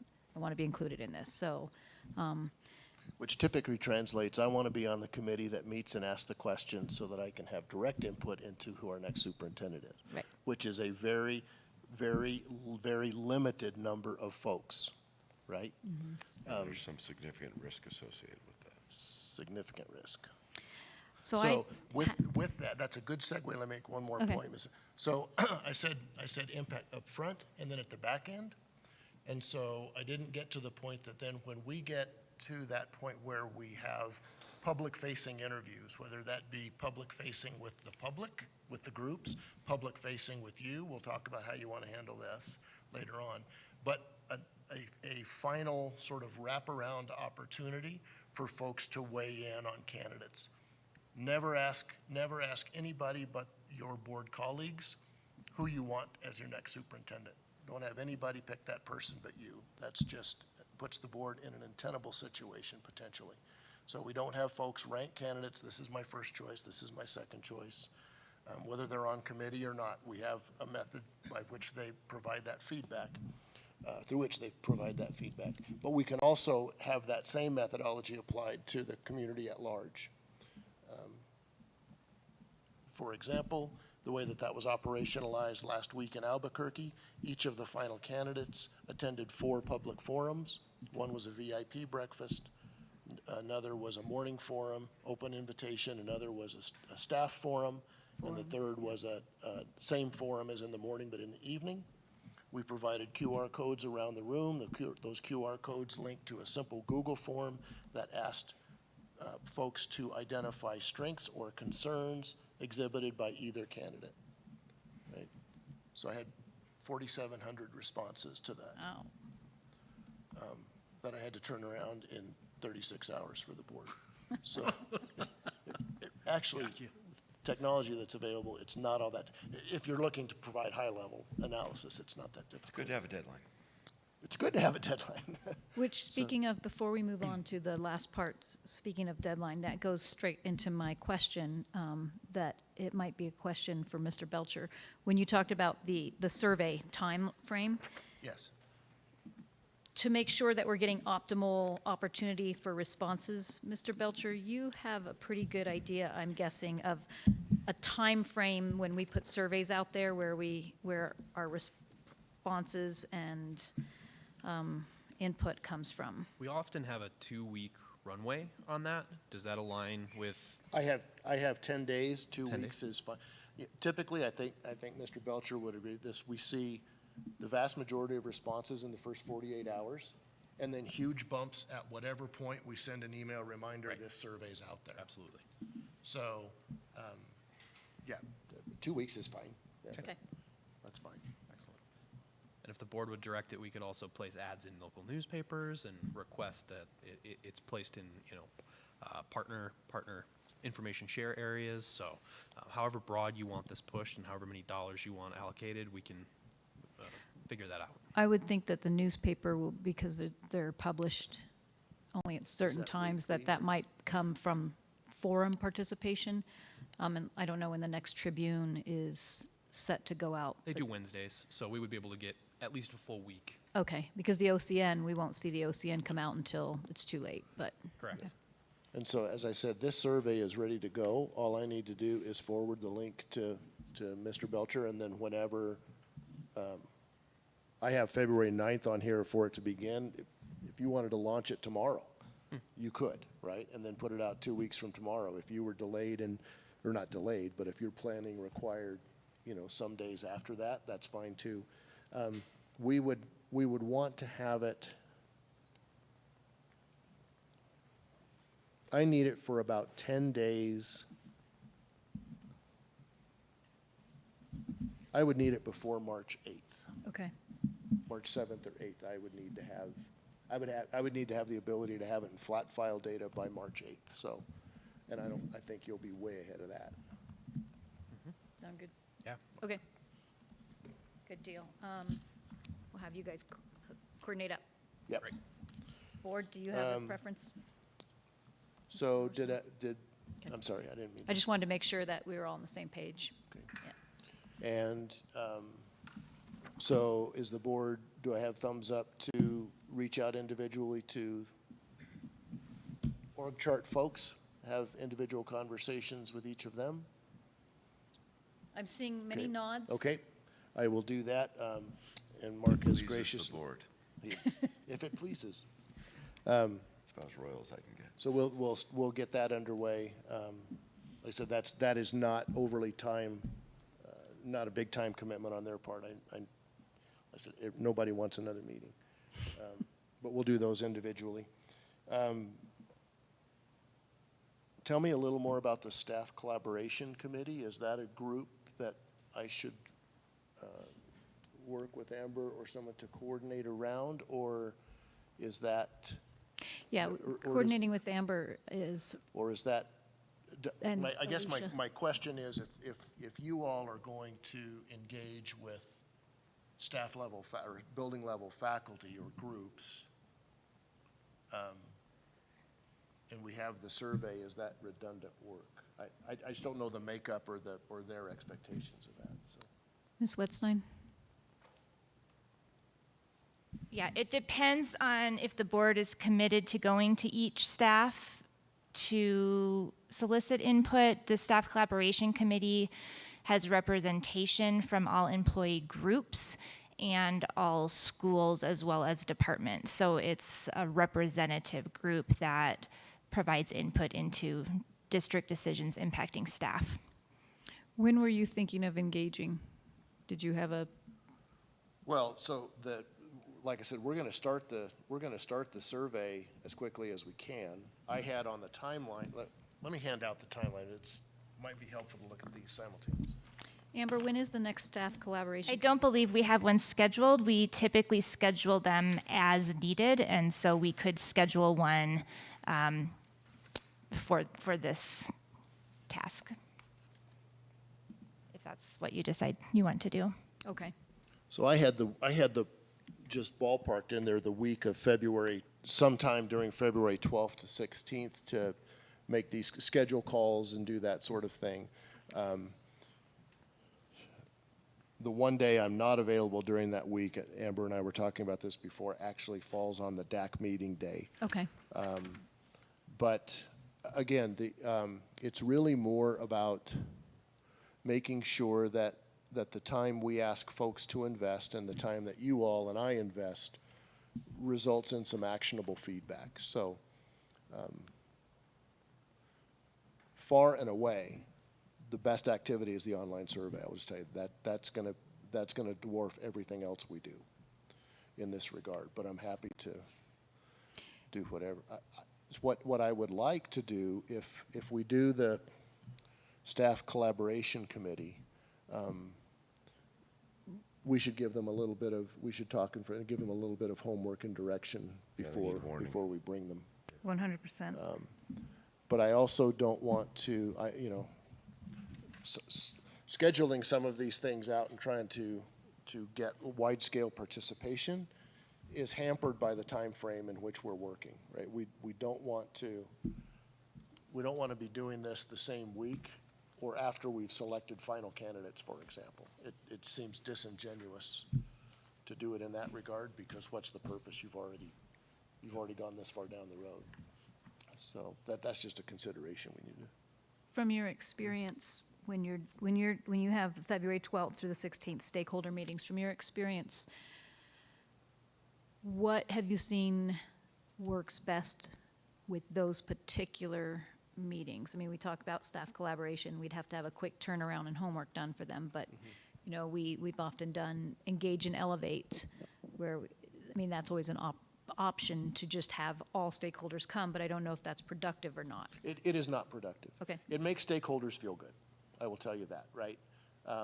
It provides an opportunity for them to come and share, you know, talk in the group, hear the timeline, you know, that sort of stuff, which will all be publicly available on the website and all anyway.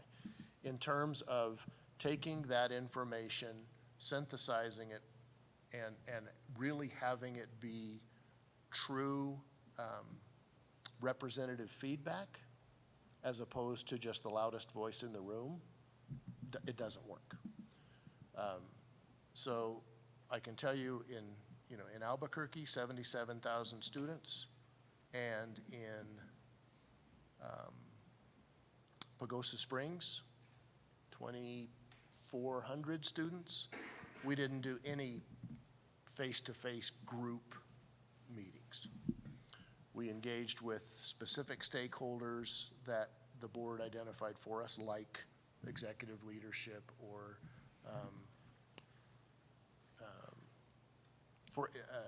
for example, union leadership. That's different day and time. But like I said, it's much more it results in much more show than any real results that are actionable and usable. Gotcha. I'm happy to do it. But Do you feel the community needs it? I have thoughts on that, on how our community would respond, but Mr. Norris? I would like to see the community response. I agree with you, but I still think it's pretty important information.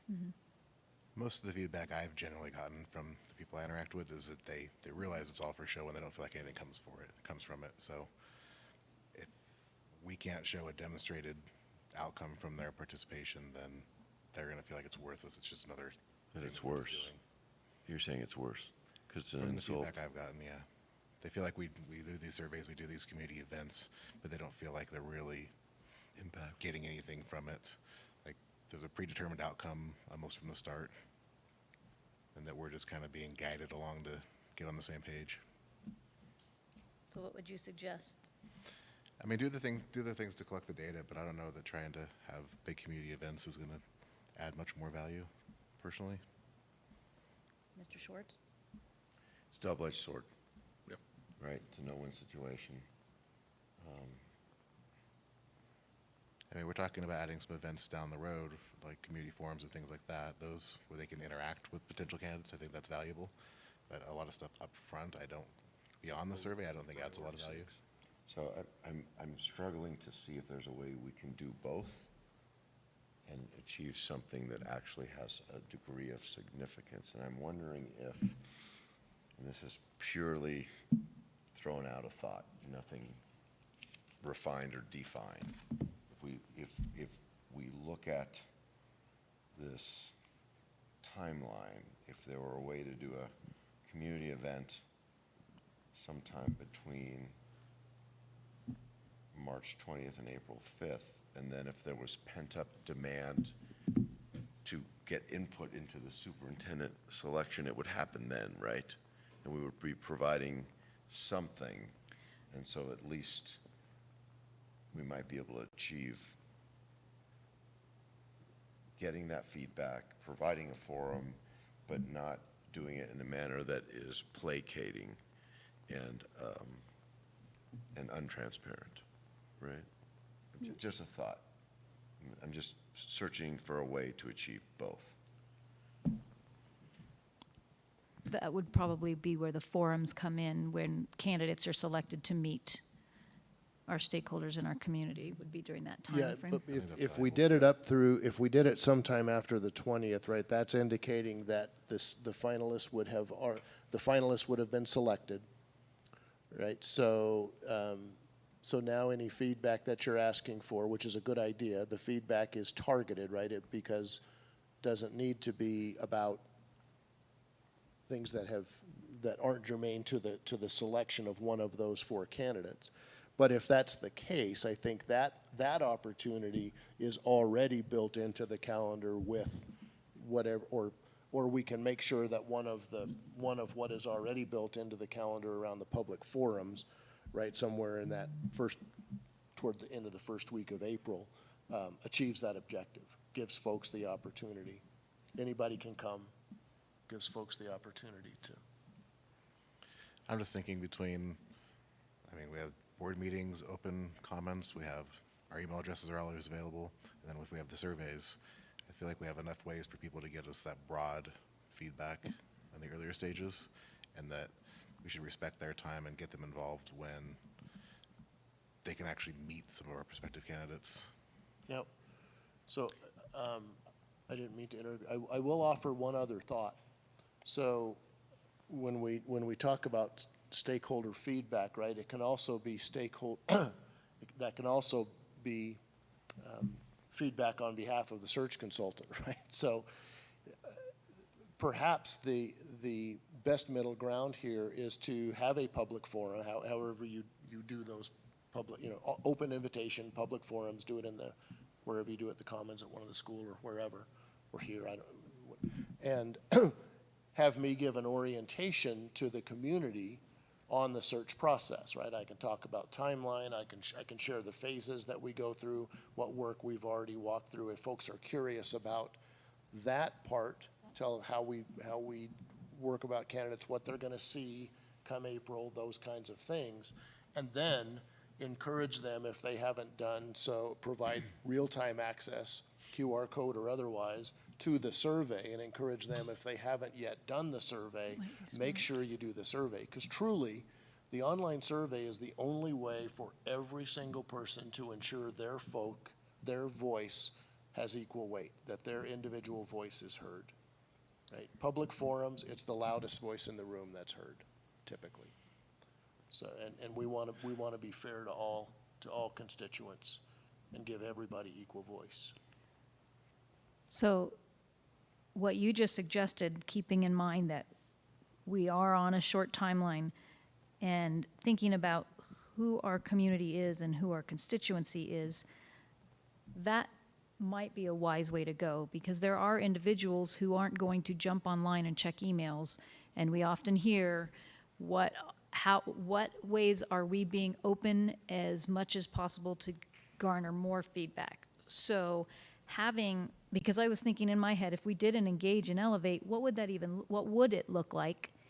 being mindful of staff's time and community time, but also recognizing that our community, yes, I hear the same words, Todd, but at the same time, if we don't, I feel like it's a double-edged sword, that if we don't have that opportunity to have an interpersonal engagement, that it could bite us. And since the point of this process is to make sure that we are including and collaborating with our community, not to our community, then I think it might be advantageous to do a model such as that. But I'd love to hear your guys' feedback as well. No, I definitely don't want to exclude the community in any way. My thought was we can give them plenty of opportunity through, they can contact us in many ways. And if it aligns within the dates, if they really want us to get up and speak to us, if it aligns with the dates, maybe they could use the open forum within our next board meeting as well. But I'm open to whatever. I don't want anybody to feel like they're not getting the opportunity to speak. So I hear 3 opportunities within this stakeholder meeting, and I want to make sure that we're all on the same page. I'm hearing a engage date here in this room, if that works. Would that be to the staff? This room, do you think that would be big enough? Or I know that there's things that happen here. I don't know if, and I'm not going to open it. I say we do 1 meeting. And that I like the idea of personally, I like the idea of the QR code, because that's an opportunity for them to get their information captured in the survey, which is the bulk of where we're going to determine this. And then potentially a staff collaboration committee, if we can get one together in time, and us as board members reaching out to our buildings and meeting with our building BACs, SACs, and staff meetings. Did I capture that? Works. Is that, Yeah, that sounds. that fit that's with- Absolutely. Okay. Like I said, I am willing to, I hope you didn't take any of my comments as my unwillingness to engage in anything you want to do. It's just my experience as what is truly actionable, coupled with the fact that, for obvious reasons, right? Folks don't come out to things much anymore. They just don't. Even in the most engaged communities, if there is a way for them to engage from home, they will choose to engage from home. That's just where we are. But none of my comments were intended to indicate my reluctance to do any of that. That's what you're paying me for, so I'll happily do that. Yeah, we'll get a date So- put together? Yep, and I'm going to work most directly with Mark and Amber. Is that what I heard? Okay, perfect. I'll work most directly with you. We don't want to leave Alicia out. Didn't mean to leave you out. You're just third down on the table. I'm only focusing. And the rest of us will work indirectly with you. So what I will do is forward to each of you just a copy of the card that we use that has the 3 questions. You all engage however you see fit, but if you're going to bring Yeah, that's information back to me, I would like it in the form of answers to those 3 questions. And then y'all do whatever you want to do beyond that. Thumbs up? Okay. Yep. Okay, Let's do this. excellent. Okay. Next is, let me hand this out. I will warn you ahead of time. This looks a lot like something Mr. Ridgway would put in front of me. However, this is not near the exact science that Mr. Ridgway would. So a 6-point font on this thing? Which is the top Oh, word? see, we can actually read that. That's How do we read 10 this? words or less. Landscape or portrait? Read this portrait. Okay, it's not Ridgway-like. Okay. So while this is a sheet of a lot of numbers, this is not an exact science. I will disqualify that right up front. I'll tell you why this is in front of you in just a minute. Colorado statute requires now, this is something relative, we're getting better at this. 2 years ago, when it was brand new, we really sort of stumbled over this many, many times. But Colorado statute now requires the organization, in this case the board, the school district, to post a salary or a salary range with the vacancy. It comes out of the Equal Pay for Equal Work Act in the Colorado legislature. Forever and always, we used to post all jobs with salary commensurate with, negotiable commensurate with education and experience, something like that, and we worried about that on the back end. No longer can we do that. We have to address this on the front end. Okay. I will tell you that what statute says is that you have to identify the range in good faith, meaning what you think you need to, what you should and need to pay a qualified candidate for this job. It does not lock you in. The qualifying follow-up to that is almost every candidate's going to be will expect to be paid at the top of the range. And probably in 8 out of 10 hiring cycles that we go through in this search process in Colorado, the candidate ends up negotiating a salary higher than the highest range. But it is a candidate's market, right? That's market-driven Couple stuff. questions on the foundational data. Yeah. Is the estimated cost of living per year, I assume it's in after-tax dollars? So- For a family? No, so I'll tell you what that column is. I'll tell you what the data is first. So this is data that comes from CDE. This is publicly available data. Every year, they publish all 178 districts, superintendent salaries. It's always a year in arrears because it happens at the fiscal year end data submission. So this is from 2022, 2023.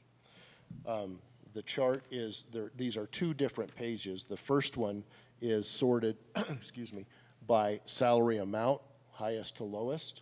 So you see Denver at the top. The second one is regional. So it's those rows taken out that aren't contiguous or very near to Lewis Palmer, right? Again, it's not an exact science. But this data is the best data that we have available.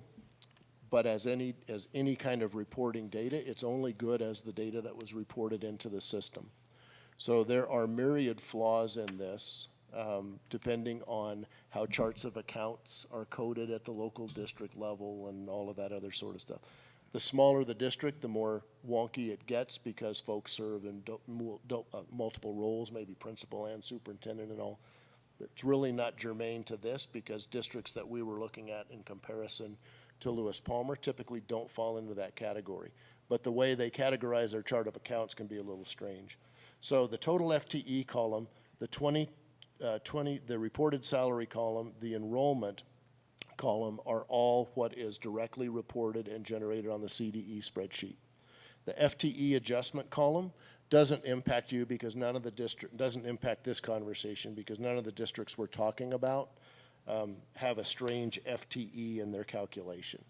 But I normalize for that, for those districts that do have a strange, matter of fact, I don't even think you see any on here because they're typically so much smaller. So just disregard that gray column. That's why it's grayed out. Since this is 22-23 data, that right-hand estimated cost of living current year, that's simply the CPI from last year to this year that was included as the inflation number in the School Finance Act applied to that number. So it just tries to forward project what that number would be in the current contact year if there was just a simple cost of living, inflationary cost of living adjustment applied to that salary amount. So are you looking? But I guess I'm thoroughly confused on the cost of living number. That is 3.18% higher than the reported number because that was the Denver Boulder CPI that was utilized. Where does it come from? This- In other words, is this a cost of living for a family? Or It's the Denver Boulder CPI that's used to drive the inflationary component of the School Finance Act. That's all it is. Oh, so it's not a real number. It's not a real number. No, it's Okay. a comparative number, right? Since we're using data that's a year in arrears. Then what I would tell you, But, okay, I mean, the whole idea of putting a cost of living next to an income is, what's the affordability factor? Is the only value True. of doing that, right? well, and that's true of even the reported number. Right, That's right. not even true of the But calculated where I'm number. trying to go to is a couple things, right? For the purpose of what we're trying to achieve, we have, I don't know if these reported salaries are total targeted comp, or if it's purely salary. Purely salary. Yeah, so it's not representative of what a superintendent earns if he or they do their job. Correct. So that's thing one that the board needs to understand. It's unrepresentative. Secondly, if we really want to do an affordability index, then we take simply the cost per square foot of housing and a representative family, and then we can come up with a number. But I find it a bit irrelevant for what we're trying to achieve. What is relevant is you do your job well, how much do you earn? And can you afford to put a family near the school district you live in? And in our current model, the answer is yes. Okay? You might not be in high forest estates, but you can certainly be in the region right here and do that. The board has asked me to work on compensation with them. Not that I have an opinion. So if you guys are Good. okay with it, he and I can come up with that, right? We certainly, if we get someone that's green, we are not going to likely want to compensate them at the level of somebody that has earned their stripes over 5 or 6 years, Correct. right? Yep. Conversely, we get someone that is, what's the converse of green? Very experienced. Moldy. We've been accused of being stale, pale, and male, so Yeah. whatever. The converse. Unicorn is the opposite of green, I think, There in you this go. context. If we find Mr. or Ms. or whatever the appropriate thing wonderful is, and they have to have them, then it's a little bit of a different discussion. But on a $55 million a year budget, an extra $25,000 for the perfect candidate is truly Right.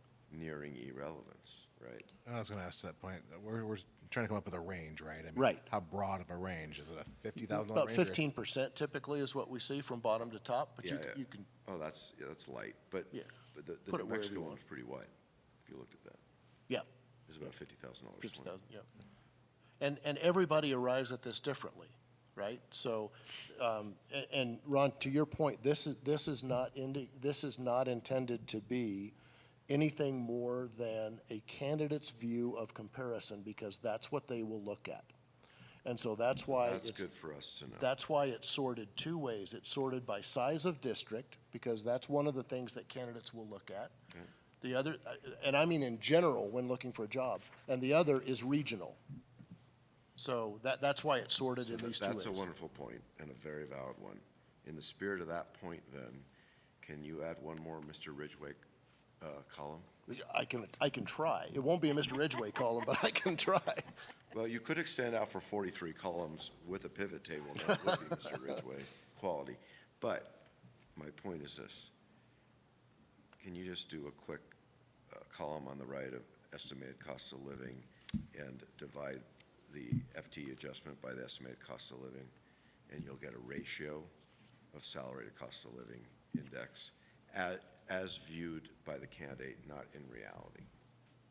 Okay. Does that make sense? Are you talking, when you say FTE, are you talking about enrollment? No. Or so it's all one FTE? No. These are all full No, FTEs? that's not what I'm saying.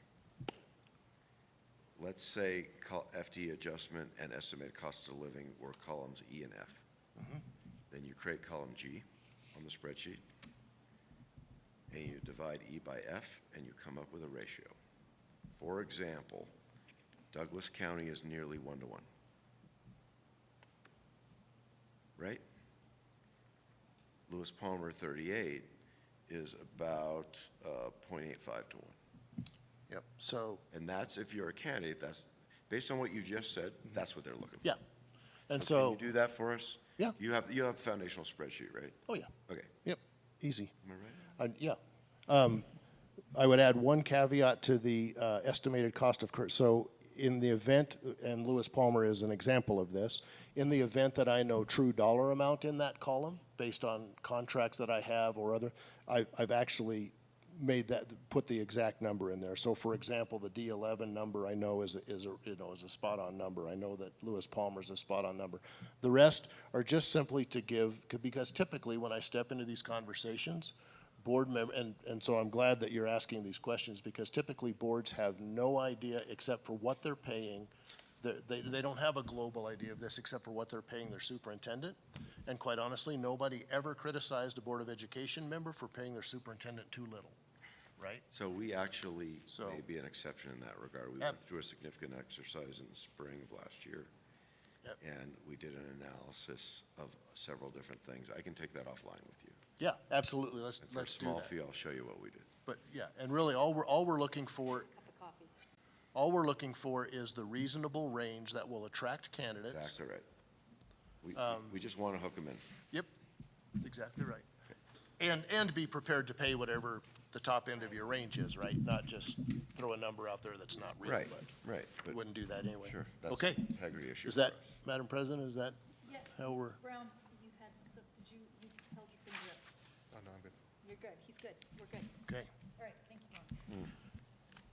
The next sheet that I have, and this is the last item to look at, this is quickest. I just want to get this. There are two there.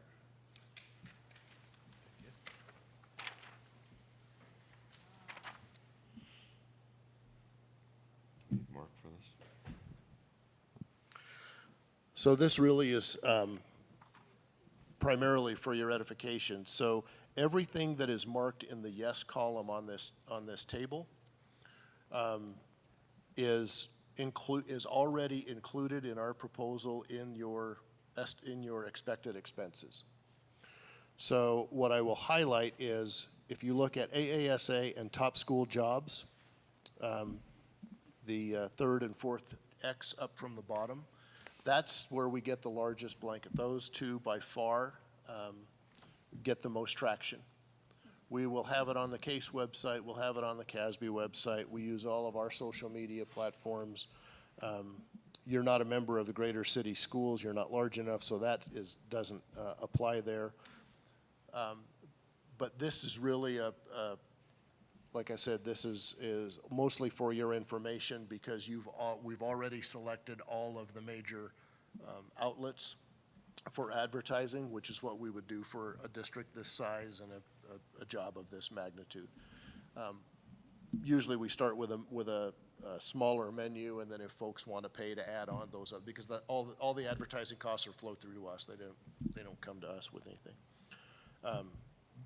I don't know that there's a reason to think about any other advertising venues on here. Most of these are very specific that are listed here, except I would ask if you wanted us to advertise in Chalkbeat. It's a little narrower, and Chalkbeat, Colorado specifically, so it's a little narrower audience than some. And typically, folks that would see it in Chalkbeat would probably, if they're looking for an opportunity, would see it in one of these other venues. It's not a lot of money. I think it's $450. But that's one that takes a little more time for us to get, so that's why I'm asking about that today. The rest of these are really easy in our typical platforms. Do you have some thoughts on that, Mark? You want to do Chalkbeat? Chalkbeat, okay. Okay, perfect. And do you do all publications or just Colorado, Chalkbeat, Colorado? So for this, I think we probably would do all. Yeah. We typically only do chocolate. And I don't think it costs any more to do that. It's just a matter of where you want that exposure. Okay, so we'll add it. I figured that was going to be the case. I just wanted to make sure since it wasn't quoted. When I read Chalkbeat, I actually look at those to compare. It's actually one of the more user-friendly interfaces that we have. Top School Jobs is a little wonky, but people find it. Quick question. Yes. On the scale of being comprehensive in this area, where is this list? What do you mean? If 100 was completely comprehensive. 95. Okay, great, thank you. So I would tell you the 5% that's left out, the 5 points, would be if the board has a true interest in trying to identify or encompass truly non-traditional candidates, then I would suggest that we also post through the Broad Center at Yale. Used to be at Stanford, now it's at Yale. Very, very different clientele that would access that. So typically it's second career executive leaders, not just in education, but it started in education, it's expanded beyond that right now. But it's just a matter of how these translate potentially to those candidates.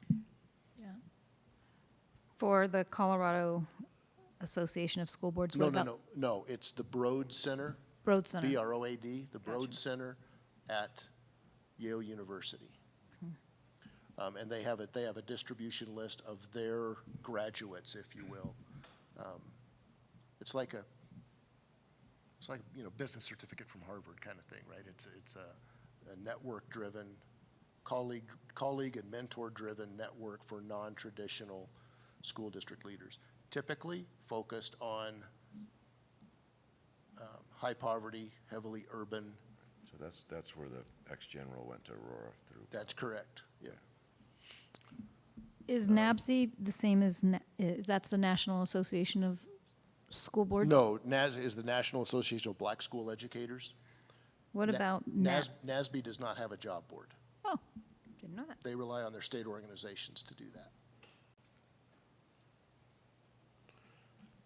Interesting. So ALAS is the Latina School Administrators Association, and NASB is the National Association of Black School Educators.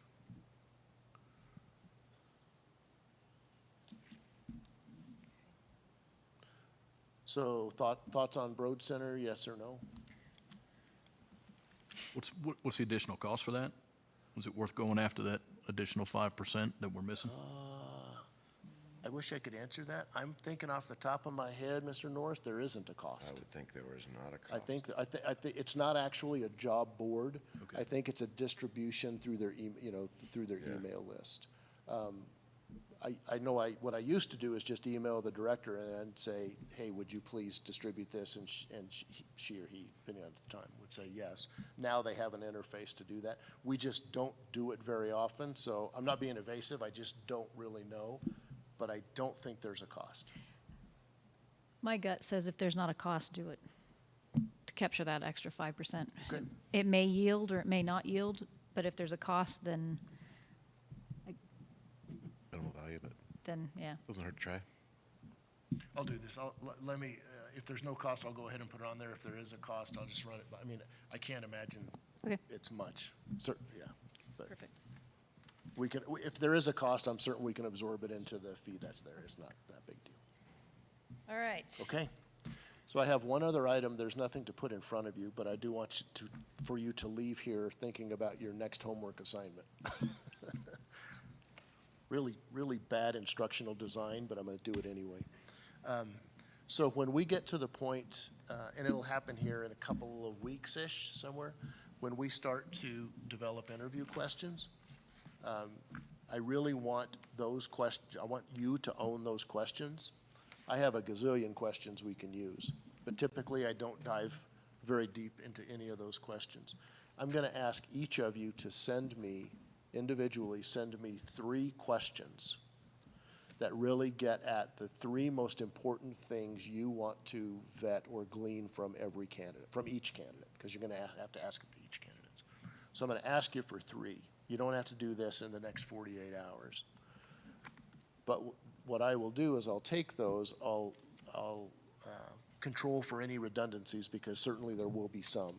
And we'll see where we are in terms of numbers. We want to hit around 20 questions. If you want to spend 90 minutes with the candidate and have some really good conversation and dialogue, 20 questions in 90 minutes, if the candidate is skilled, is ample time. Okay.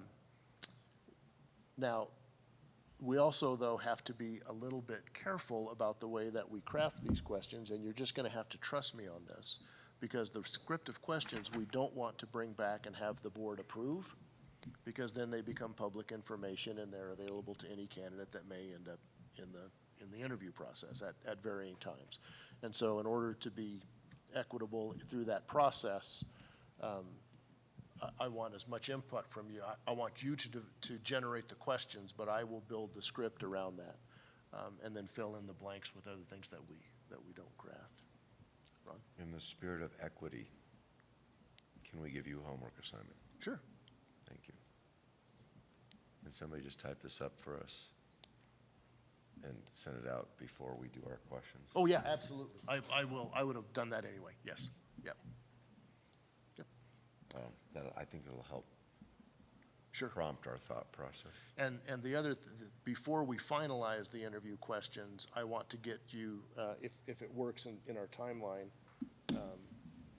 we'll make it work in the timeline as best we can. I want you to see that stakeholder feedback too, because that may, at least the online survey results or an in-progress survey results, because that will help you know what your community expects and what else. The other thing that is very true, since you're going to do 3 rounds, right? Everything that we get from stakeholder feedback will certainly drive the questions that we will develop for the community, that whatever we do in the public forum with public facing with candidates. There's no reason, we won't ask the same questions of candidates in the varying groups. Will the public forum allow general audience questions, or will they be very scripted up front? They'll be scripted. Well, my recommendation is they're scripted. And we can get to that script one of 2 ways. We can have a forum board where we ask folks to submit questions in advance, and we select questions out of there.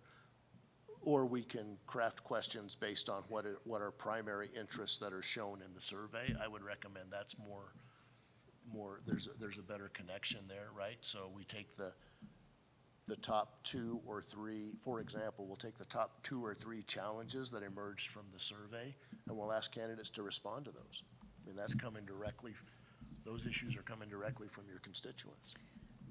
Will those will come, we've got 2, if I understand correctly, 2 different sets of questions that will be asked of the candidates to respond to in their application process, and then questions in the interview process, or is it just one? Yep.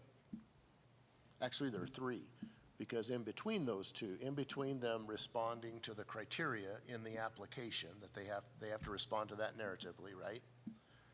Then before they even get to the point where they're considered as a finalist to that phase 4 that I'll work with you, we ask them to respond to 3 questions, record video responses to 3 questions.